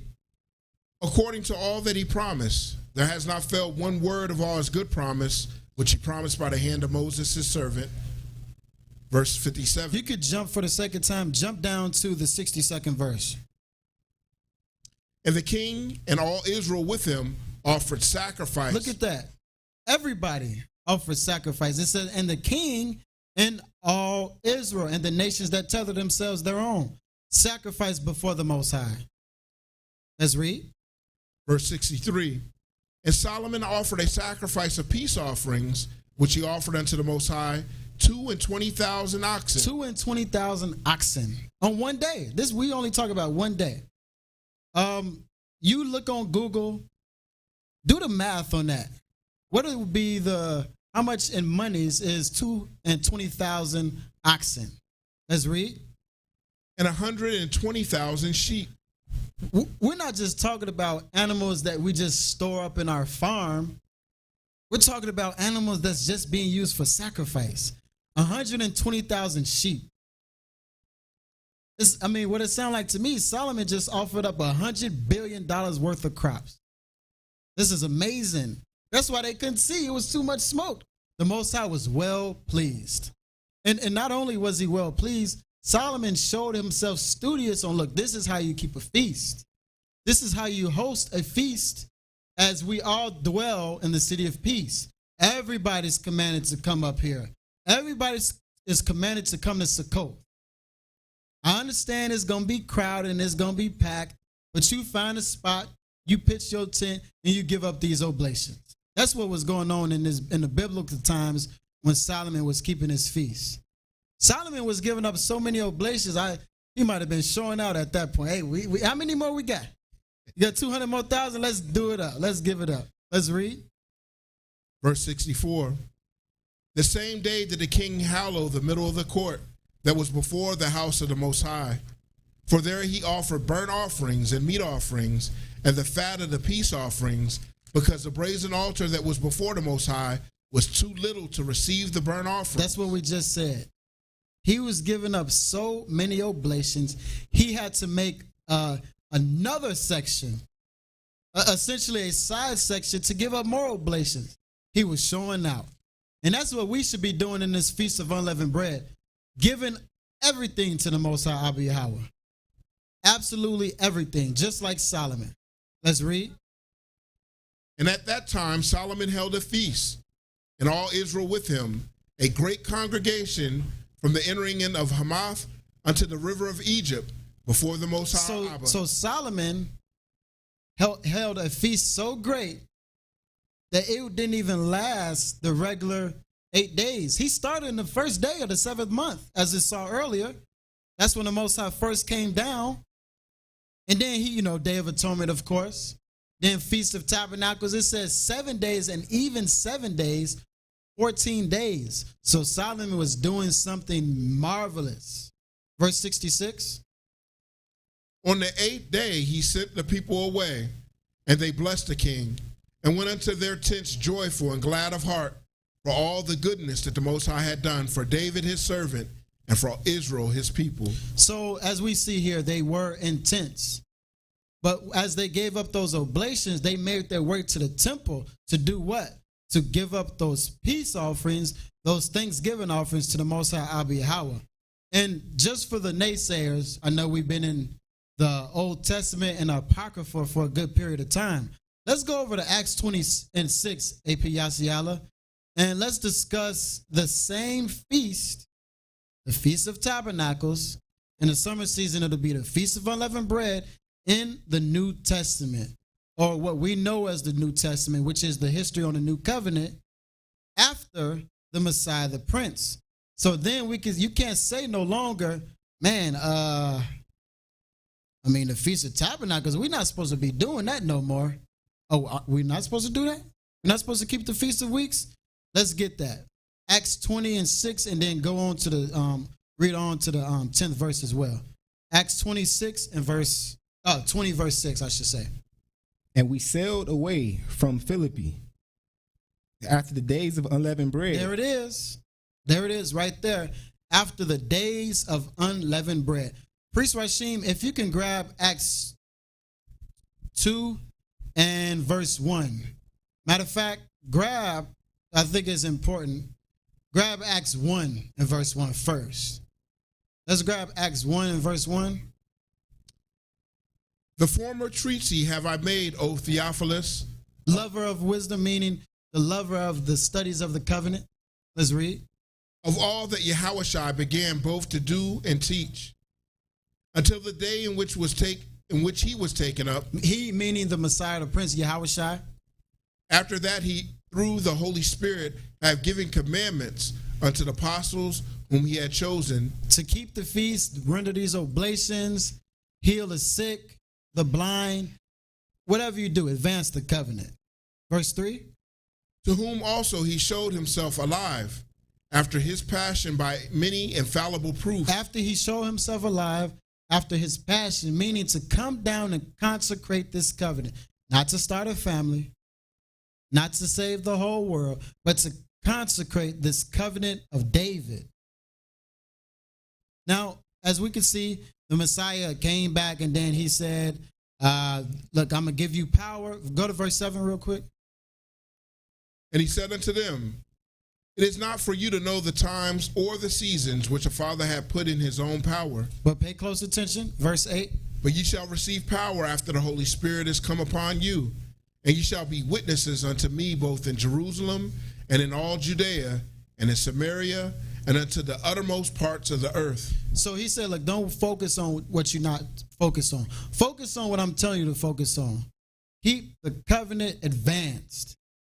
And he said, look, this is going to be a witness. This is going to be a sign to everybody, all upon the face of the earth. And then let's look at verse 9. And when he had spoken these things, while they beheld, he was taken up. He was taken up, just like it said he was going to do. After I fulfill the will of the Most High Abba Yahweh, I'm going to sit back with the Most High Abba Yahweh. So at this moment that he was taken up, what else? Go ahead and finish that. And a cloud received him out of their sight. So there was the Messiah went back home with the Most High Abba Yahweh. So he was gone now. So grab me 2 Corinthians 5 and verse 26. It's a notion saying, oh, he shouldn't be no priest. The Messiah is the only priest. It shouldn't be no leaders or no elders. You're doing a disservice to the Messiah. That's wicked. We're going to clarify that up. But we also see that at this moment, the Messiah is now gone. He's back with the Most High Abba Yahweh. Let's get that 2 Corinthians 5 and 26 real quick. 20. That's it. For he had made him to be sin for us. 2 Corinthians chapter 5 and verse 21.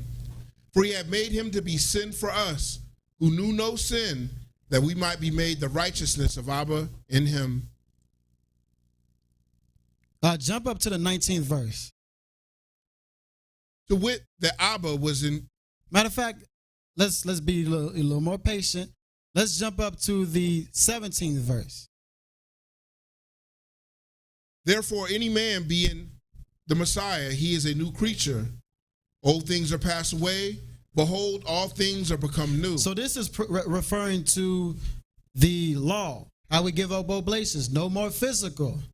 We have a new covenant. It says, behold, all things become new. So in this new covenant, I'm piecing it together, of course. As we're in this new covenant, we are now given new sacrifices, those spiritual sacrifices. Let's read. Verse 18.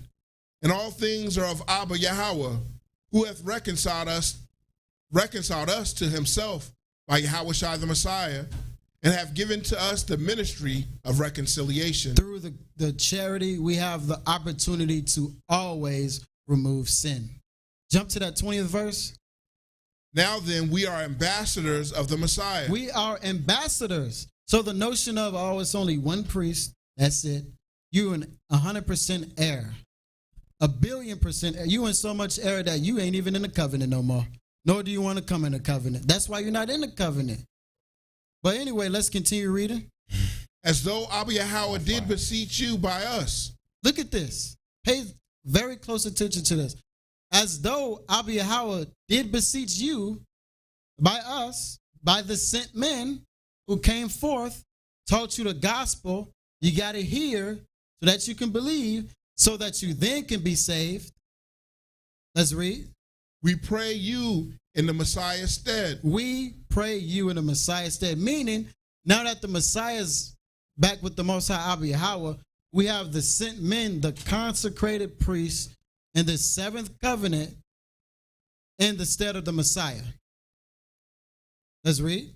Be ye reconciled to Abba Yahweh. Therefore be ye reconciled back to the Most High Abba Yahweh. So let's go back to that Acts 1, I should say, briefly. And now we can get a better understanding. He said, go ahead to that second verse, then go back to that Acts 20 and 6. Priest Rashem, you get the Acts 2 and verse 2 first. Acts 1 and verse 2 first. 1 and verse 2, Acts 1 and verse 2, until the day in which he was taken up. After that, he, through the Holy Spirit, had given commandments unto the apostles whom he had chosen. So I know the brothers in a different camp say, man, we keep the Feast of Dedication. It's right here in the Messiah kept it in the New Testament. It's in John. So you telling me I shouldn't keep the Feast of Dedication too, as they say to the Christians? But then you got brothers who say, nah, we shouldn't keep no feast days. The Messiah is the feast day. And we just saw what the Messiah said to keep these commandments. Keeping these holy days. This is coming directly from the mouth of the Messiah, the Prince.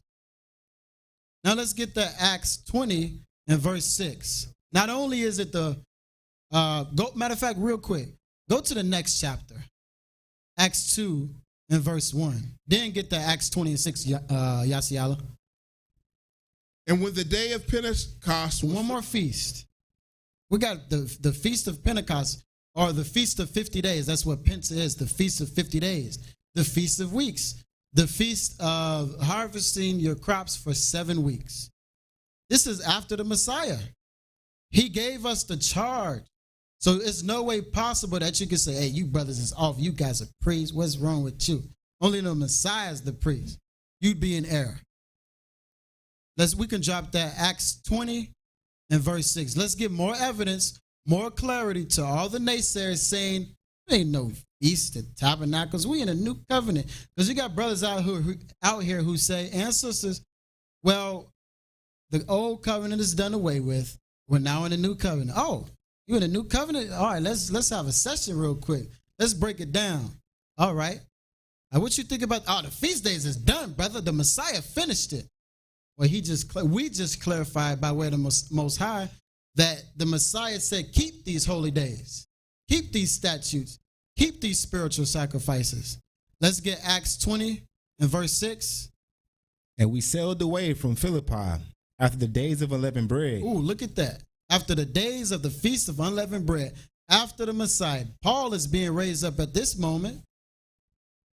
And we see here, you can no longer say, we don't keep the Feast of Unleavened Bread, Feast of Tabernacles after the Messiah. He did away with that. Well, it shows differently here. Keep reading. And came unto them to Troas in 5 days, where we abode 7 days. Well, we already know what 7 days is. That's the 7th day plus that first day. That last day, the great day, that's 8 days. Verse 7. And upon the first day of the week, when the disciples came together to break bread, Paul preached unto them, ready to depart on the morrow, and continued his speech until midnight. And there... So he was just teaching. He was bringing out the new covenant without cease. Let's read. And there were many lights in the upper chamber, where they were gathered together. And there sat in the window a certain young man. Look at this. Hey, look. Just a message. If you're at the House of Wisdom, nobody sit in the window. Because if you sit in the window, it might be some trouble for you. Because as you can see, you got the Mark of the Beast. That was a 5-hour class. The series on Adam, that was, if you add it up, that was 24 hours in total. If you look at it's so many classes. You got, in some classes, it's 8 hours straight. But as we see earlier, he said, and he continued his speech until midnight. Read the 9th verse again. And there sat in a window a certain young man. Don't be a young man. Be an aged man. Be an elder man. If you say, I Priest Uriah, or, Chief Priest Uriah, about to teach, I should say, you better make sure you got some energy. Let's see what happens. A certain young man named Eutychus, being fallen into a deep sleep. Oh, he was in a deep sleep, all right. At least before before what happened, he kept the Feast of Unleavened Bread. At least he did that. Let's read. And as Paul was long preaching. He said he was long preaching. You got the people say, them House of Wisdom brothers, they be doing too much. They always doing too much. They always want to exhaust the Bible. Why you just can't keep it simple? It's the Feast of Tabernacles. All right, that's it. Let's go home. No, we got Paul doing the same thing. We're coming after the likeness of our forefathers. Read that again. And there sat in the window a certain young man named Eutychus, being fallen into a deep sleep. And as Paul was long preaching, he sunk down with sleep and fell down from the third loft. Dang, he fell from the third floor. Sleep. He couldn't even get a chance to catch himself. What else? And was taken up dead. And he perished. But I want everybody to pay close attention. Look at how studious Paul was, how diligent and zealous he was. He taught all night. He was teaching for 8 days. He just kept going. But listen to what Paul said. Verse 10. And Paul went down and fell on him and embracing him. Embraced him and said, trouble not yourselves. Paul didn't say, oh, brother, let me give you a hug. Oh, I'm sorry. What did he say? He said, trouble not yourselves. For why? For his life is in him. For life is in him. He's back home with the Most High Yahweh. So as we are coming to the conclusion of this class, make in remembrance to bring forth your tithes throughout this Feast of Tabernacles, this Feast of Unleavened Bread. Render it to the Most High by way of the priesthood. Remove yeast, which is that sin. Don't eat no yeast physically. Keep these commandments. Keep this feast day. Come under the city of Adam if you want to be a part of the house of wisdom, and receive the blessings and dedications of the Most High Yahweh. And with that, we're going to close the floor. And as we always do, we're going to open the floor up for questions. May peace and thanksgiving offers be multiplied. Shalom. Shalom. Shalom. Any questions in the audience first? Come on up. Come on down. Come on up, sis. Oh, we get a mic. We get a mic on.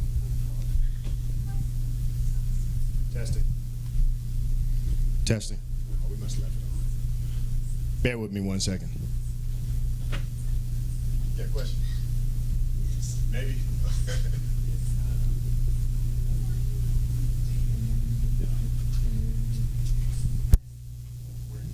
Oh, Yeah. praises.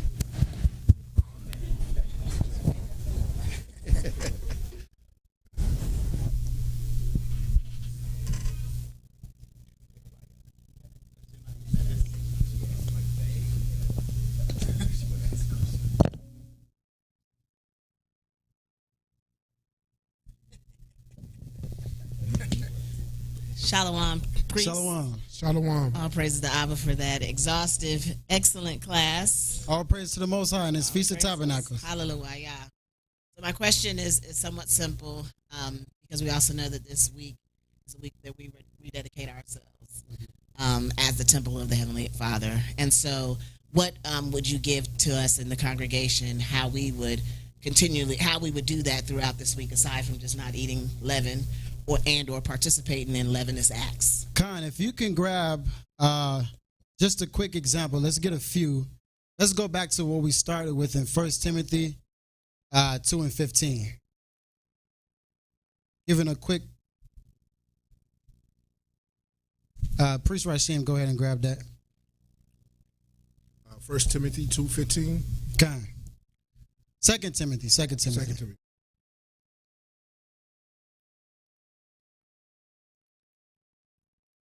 Study to show thyself approved unto Abba Yahweh, a workman that needeth not to be ashamed, rightly dividing the word of truth.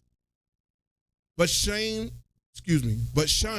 profane and vain babblings, for they will increase unto more ungodliness. Once again, shun that useless conversation. Like we said earlier, you don't believe in the Messiah? All right, cool. I'm done. I got to give up these oblations. It serves us no profit. You say you're from Benjamin, I ain't going to go back and forth with you. I'm going to keep this Feast of Tabernacles. You say that, it's no love in here. All right, that's cool. I'm about to keep the Feast of Tabernacles. Because as we know, during this feast, you're going to have people who may know us, who used to know us, and just people all abroad inboxing us, messaging us. Man, brother, this ain't the feast. You got to blow the new moon. That's the running joke. You sounding off at the moon like a werewolf. You don't do that.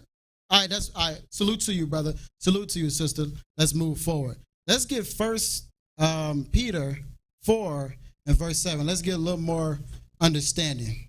But the end of all things is at hand. We in the latter days.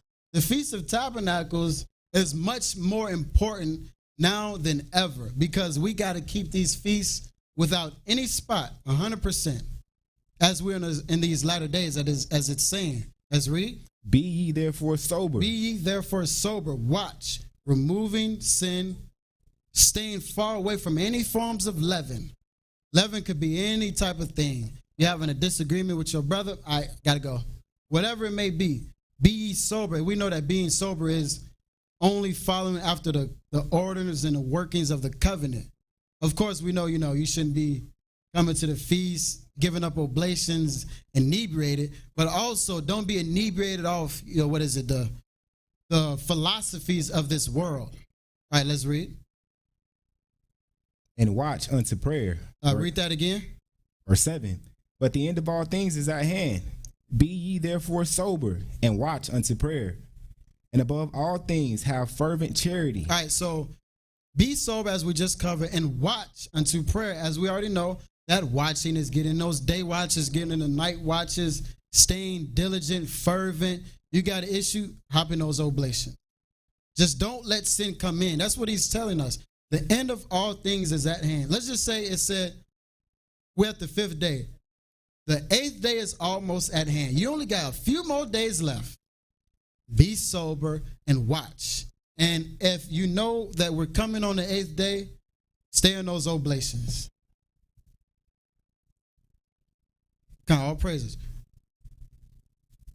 Any more questions? Yeah, we got one more from the youth. All right. All praises. Do we eat unleavened bread in the feast? Absolutely. Let's get Leviticus 23. It might be a question from other people as well. Let's get a Leviticus 23. And let's pick it up at the 10th verse. Speak unto the children of Israel. All right, pay attention to this, youth. The Most High Abba is telling us by way of Moses, let's speak to the children of Israel. Pay close attention, all the youth. Don't be like Eutychus and fall asleep and then, man. But speak to the youth and let's go.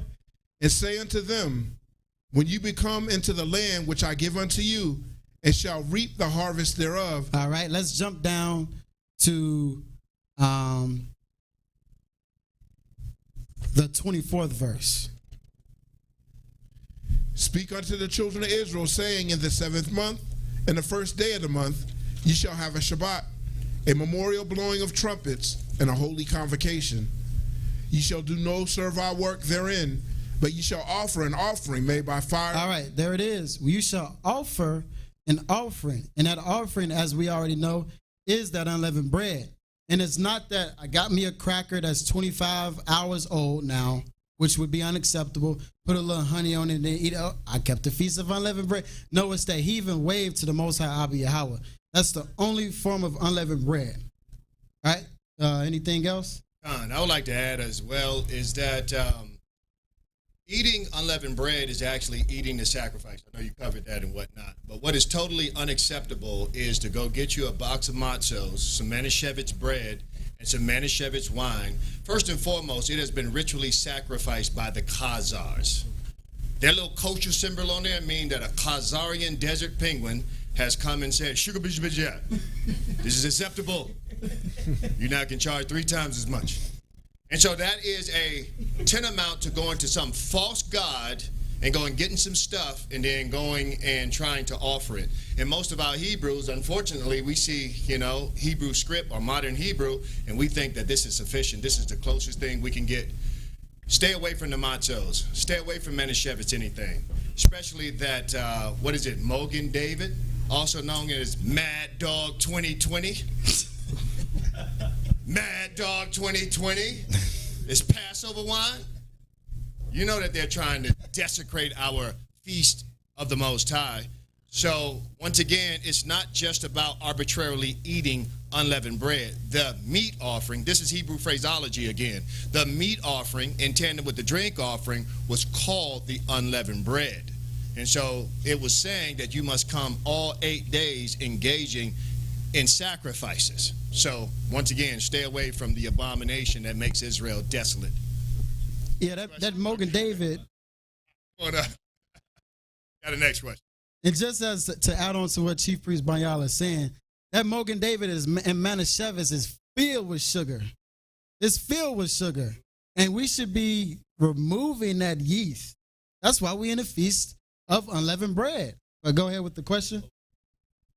You were saying, Shalom, by the way. Shalom, brother. You were saying earlier, you're not really keeping the feast, Tabernacles. You have to be in those oblations to be able to give him his daily bread. Absolutely. Right? And, what I want to say is, you have some people out here who might be working, who might be doing that. But if they're putting in those oblations throughout that time, are they still considered keeping that part of the feast? Let's go back to Leviticus 23, and let's finish off where we were, and the 24th verse. Matter of fact, jump straight to it. Pick it up at the 34th verse. Speak unto the children of Israel, saying, the 15th day of the 7th month shall be the Feast of Tabernacles for 7 days unto the Most High. On the first day shall be an holy convocation. So on that first day is a holy convocation. So essentially, if you miss one of the days, you want to come to the holy convocation. That's what you want to do. That would be considered the bare minimum. And I understand we're in these perilous times where money is an issue. But you come to the feast, you pay the consequences later.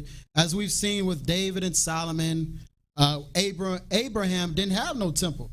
But we worked our way up to a temple, and Solomon had that temple. So you come to the feast at that holy day, and you just pay that consequence later.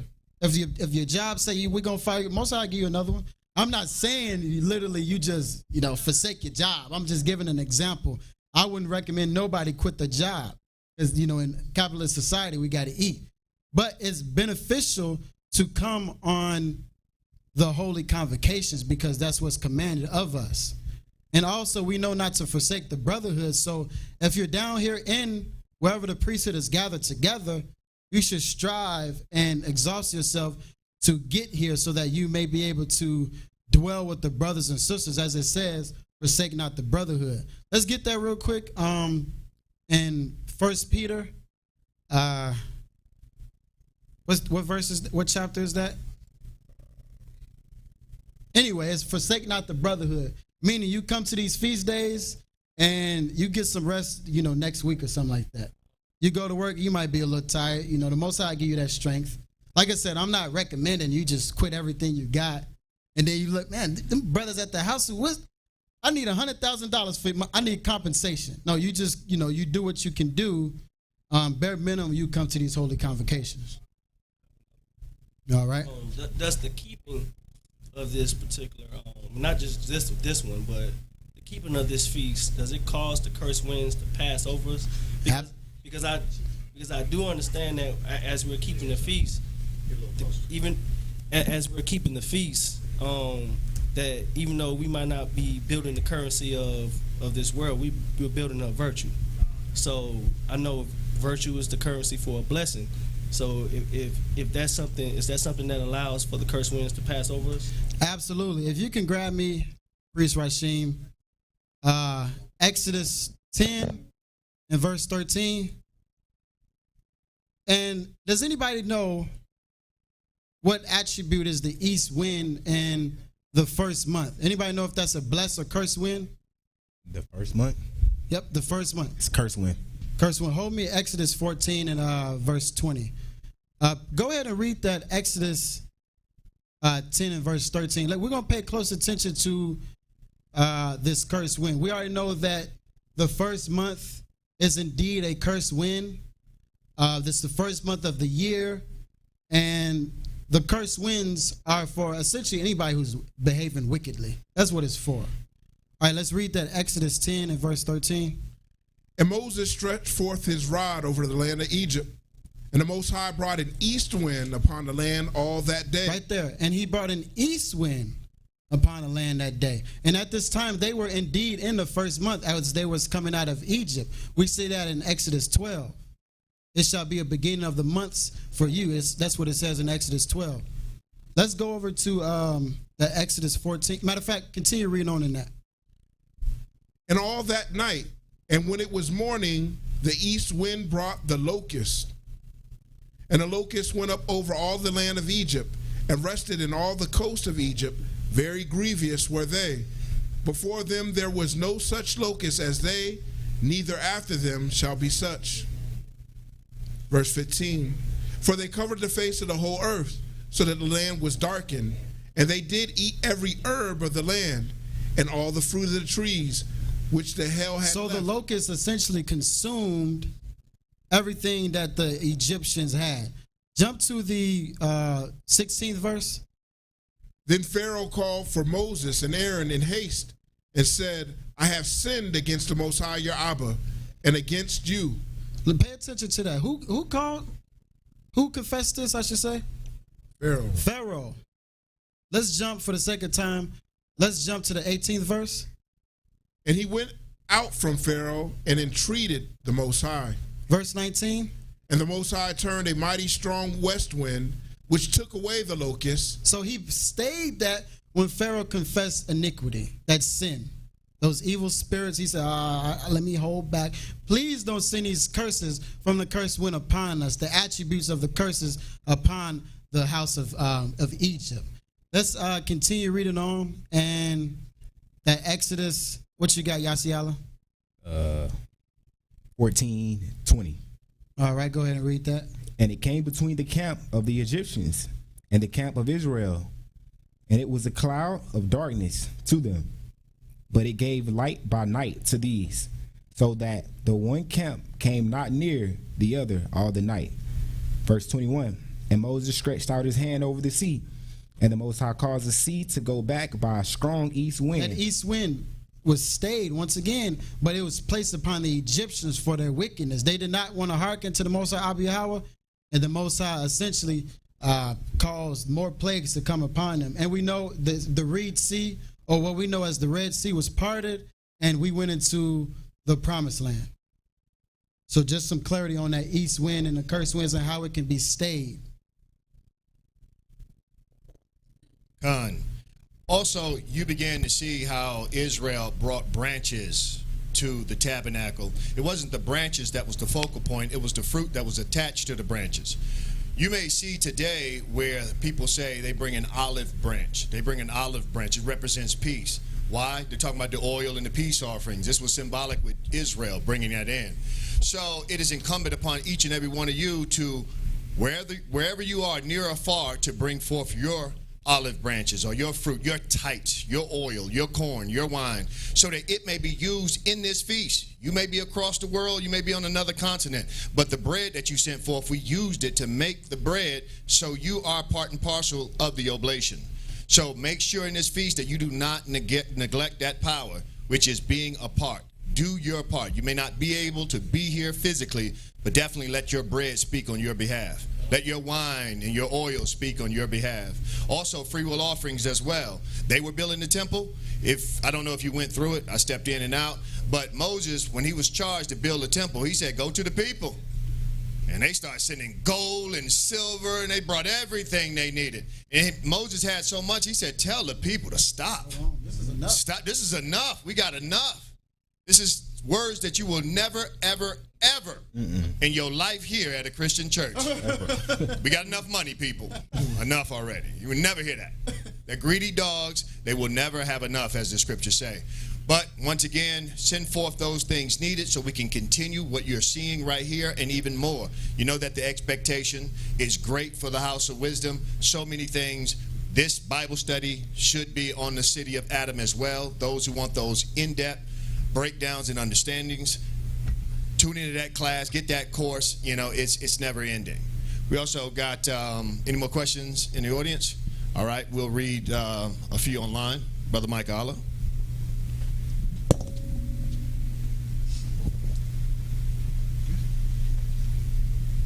Shalom, priesthood. Shalom. Shalom. We have the first question from Sister Makisha Harrison. She said, Shalom, priest. As a congregant member, do you have to give up a tithe or free will offering every day of the feast, or is it just one time? Okay. All right, so the tithes, as we saw in 1 Kings 8, they were bringing them consistently. However, we do know if you bring it one time, you're still included. But what was the running joke? Solomon gave up $200 billion worth of tithe, all to the Most High Abba Yahweh. So as we already know, the more you do, the more you give to the Messiah, the Prince, to Abba Yahweh, the more blessings and dedications you will receive. That's the only question from online. All right, I did want to clarify one from, I'm not sure his name, but Salem or Shalom, indeed does mean peace and tranquility. Just like we saw in the class that it said Solomon had peace everywhere, north, east, south, and west, and they brought victuals. But also Salem, Melchizedek brought forth the tithes to the city of Salem, or the city of the peace offering. So it is definitely two, but the more important aspect of it is the peace and thanksgiving offering. Let me add to that. Salam, Shalom, Shalom, no matter how you make it, means peace offerings, period. All right, when it comes to Hebrew, there's some things causatively. All right, because you got peace offerings, it brought forth tranquility. And so you may hear them talking about peace being multiplied, therefore, as a right, you have tranquility in the land. But it would be a short sight just to say peace in the land or tranquility in the land is, in fact, peace. Once again, you can speak all the Hebrew in the world. If you don't have the Hebrew culture, you know not what they're talking about. You don't understand the Hebrew phraseology. You don't understand the mindset of these Hebrews, what they was going through, history. You will never understand it. As I said before, to think that people were saying absence of war when they greeted each other is unaligned with Hebrew culture. They was addressing each other to say, in fact, are you in the covenant? I'm in the covenant. Do you keep peace offering? You multiplied them? Let's continue to move on. You'll see again, they saw prophets coming. They would ask, you come in peace? Do you come to offer a peace offering? If so, tranquility would be an after effect. If he turned around and said, no, I'm not coming for a peace offering, you automatically know that there's no tranquility as an after effect. There, in fact, is war, pain, and punishment coming. So going back to the root again, don't let the Khazars, don't let them quacking penguins fool you. Don't let their forked tongue and their webbed feet have you going in the wrong direction. Peace means peace offerings. And now there's always, again, some after effects or causality behind it. But tranquility is not in fact, the sole purpose. It is an after effect of having peace. All right? Con, all praises. Excellent, input. Appreciate that. So we got any more questions? All right. So as we conclude today's Bible study, Feast of Tabernacles, I do want to mention we're in the 5th day of this Feast of Tabernacles. Let's control everything we need to control, show forth our dominion upon the face of the earth. Before you close it, I will talk about what's scheduled tomorrow. Tomorrow we have another Power Pack class. It's scheduled, the Marriage Council. We will be talking about the beginning of marriage, the essence of marriage, biblically, what it is, the first marriage ever, what is required, how it actually transpires. And a lot of the problems that we suffer in our marriages today is because we started it off wrong. And if you start off misaligned, years down the road, it's going to be completely misaligned. And so it's incumbent upon each and every one of us to critically, analytically look at ourselves and see what we have to do to adjust. So those who are interested in that information in this feast, we will be discussing that. And then following that, I believe the 6th day going into so-called Friday, we have a class dealing with anathema maranatha. Anathema maranatha. We talked about that before. We'll be talking about it in depth. And we will be breaking it down exactly what that means in Scripture. All right, you got it, priest. All right. Like I said, in this 5th day, let's continue to keep this Feast of Tabernacles, giving up these oblations to the Most High Abba Yahweh. May peace and blessings be multiplied. Shalom. Shalom.